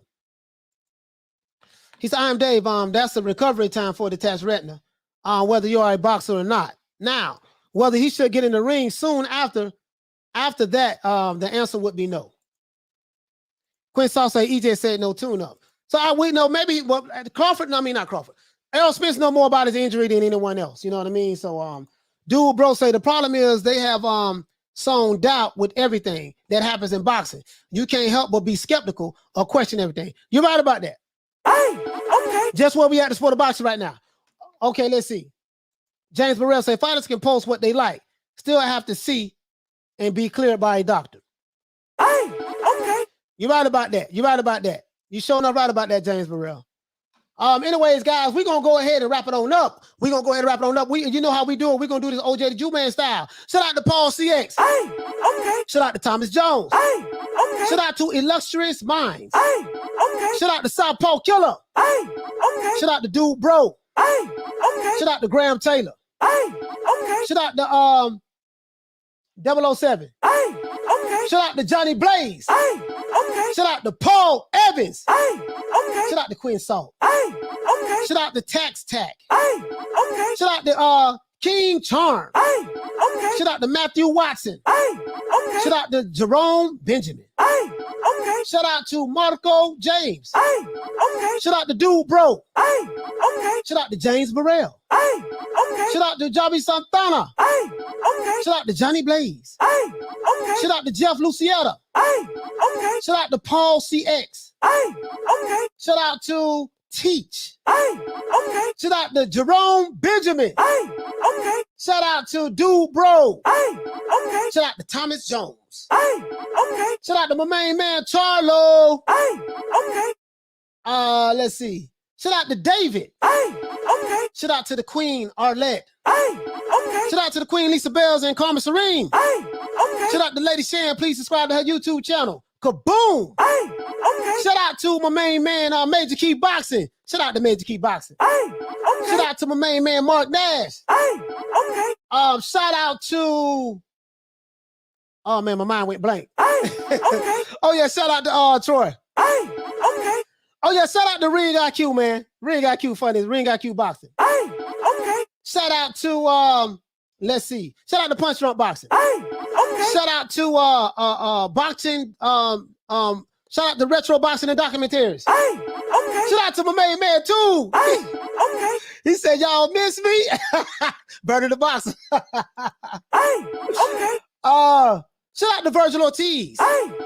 Shout out to Terence Crawford, Errol Spence. Okay. Shout out to Deontay Wilder and Tyson Fury. Okay. Shout out to Shawn Porter. Okay. Shout out to the entire welterweight division, all of the fighters who are fighting and not ducking each other and not hiding behind promoters. Okay. Shout out to Graham Taylor. Okay. Shout out to the Queen Lisa Bells. Okay. Shout out to Marco James. Okay. Shout out to Paul CX. Okay. Shout out to Jeff Lucietta. Okay. Shout out to Victor Terrones. Okay. Es un placer conocerlo, mi hermano. Habla. Okay. Eso está para tanto conmigo, ya tú sabes eso. Okay.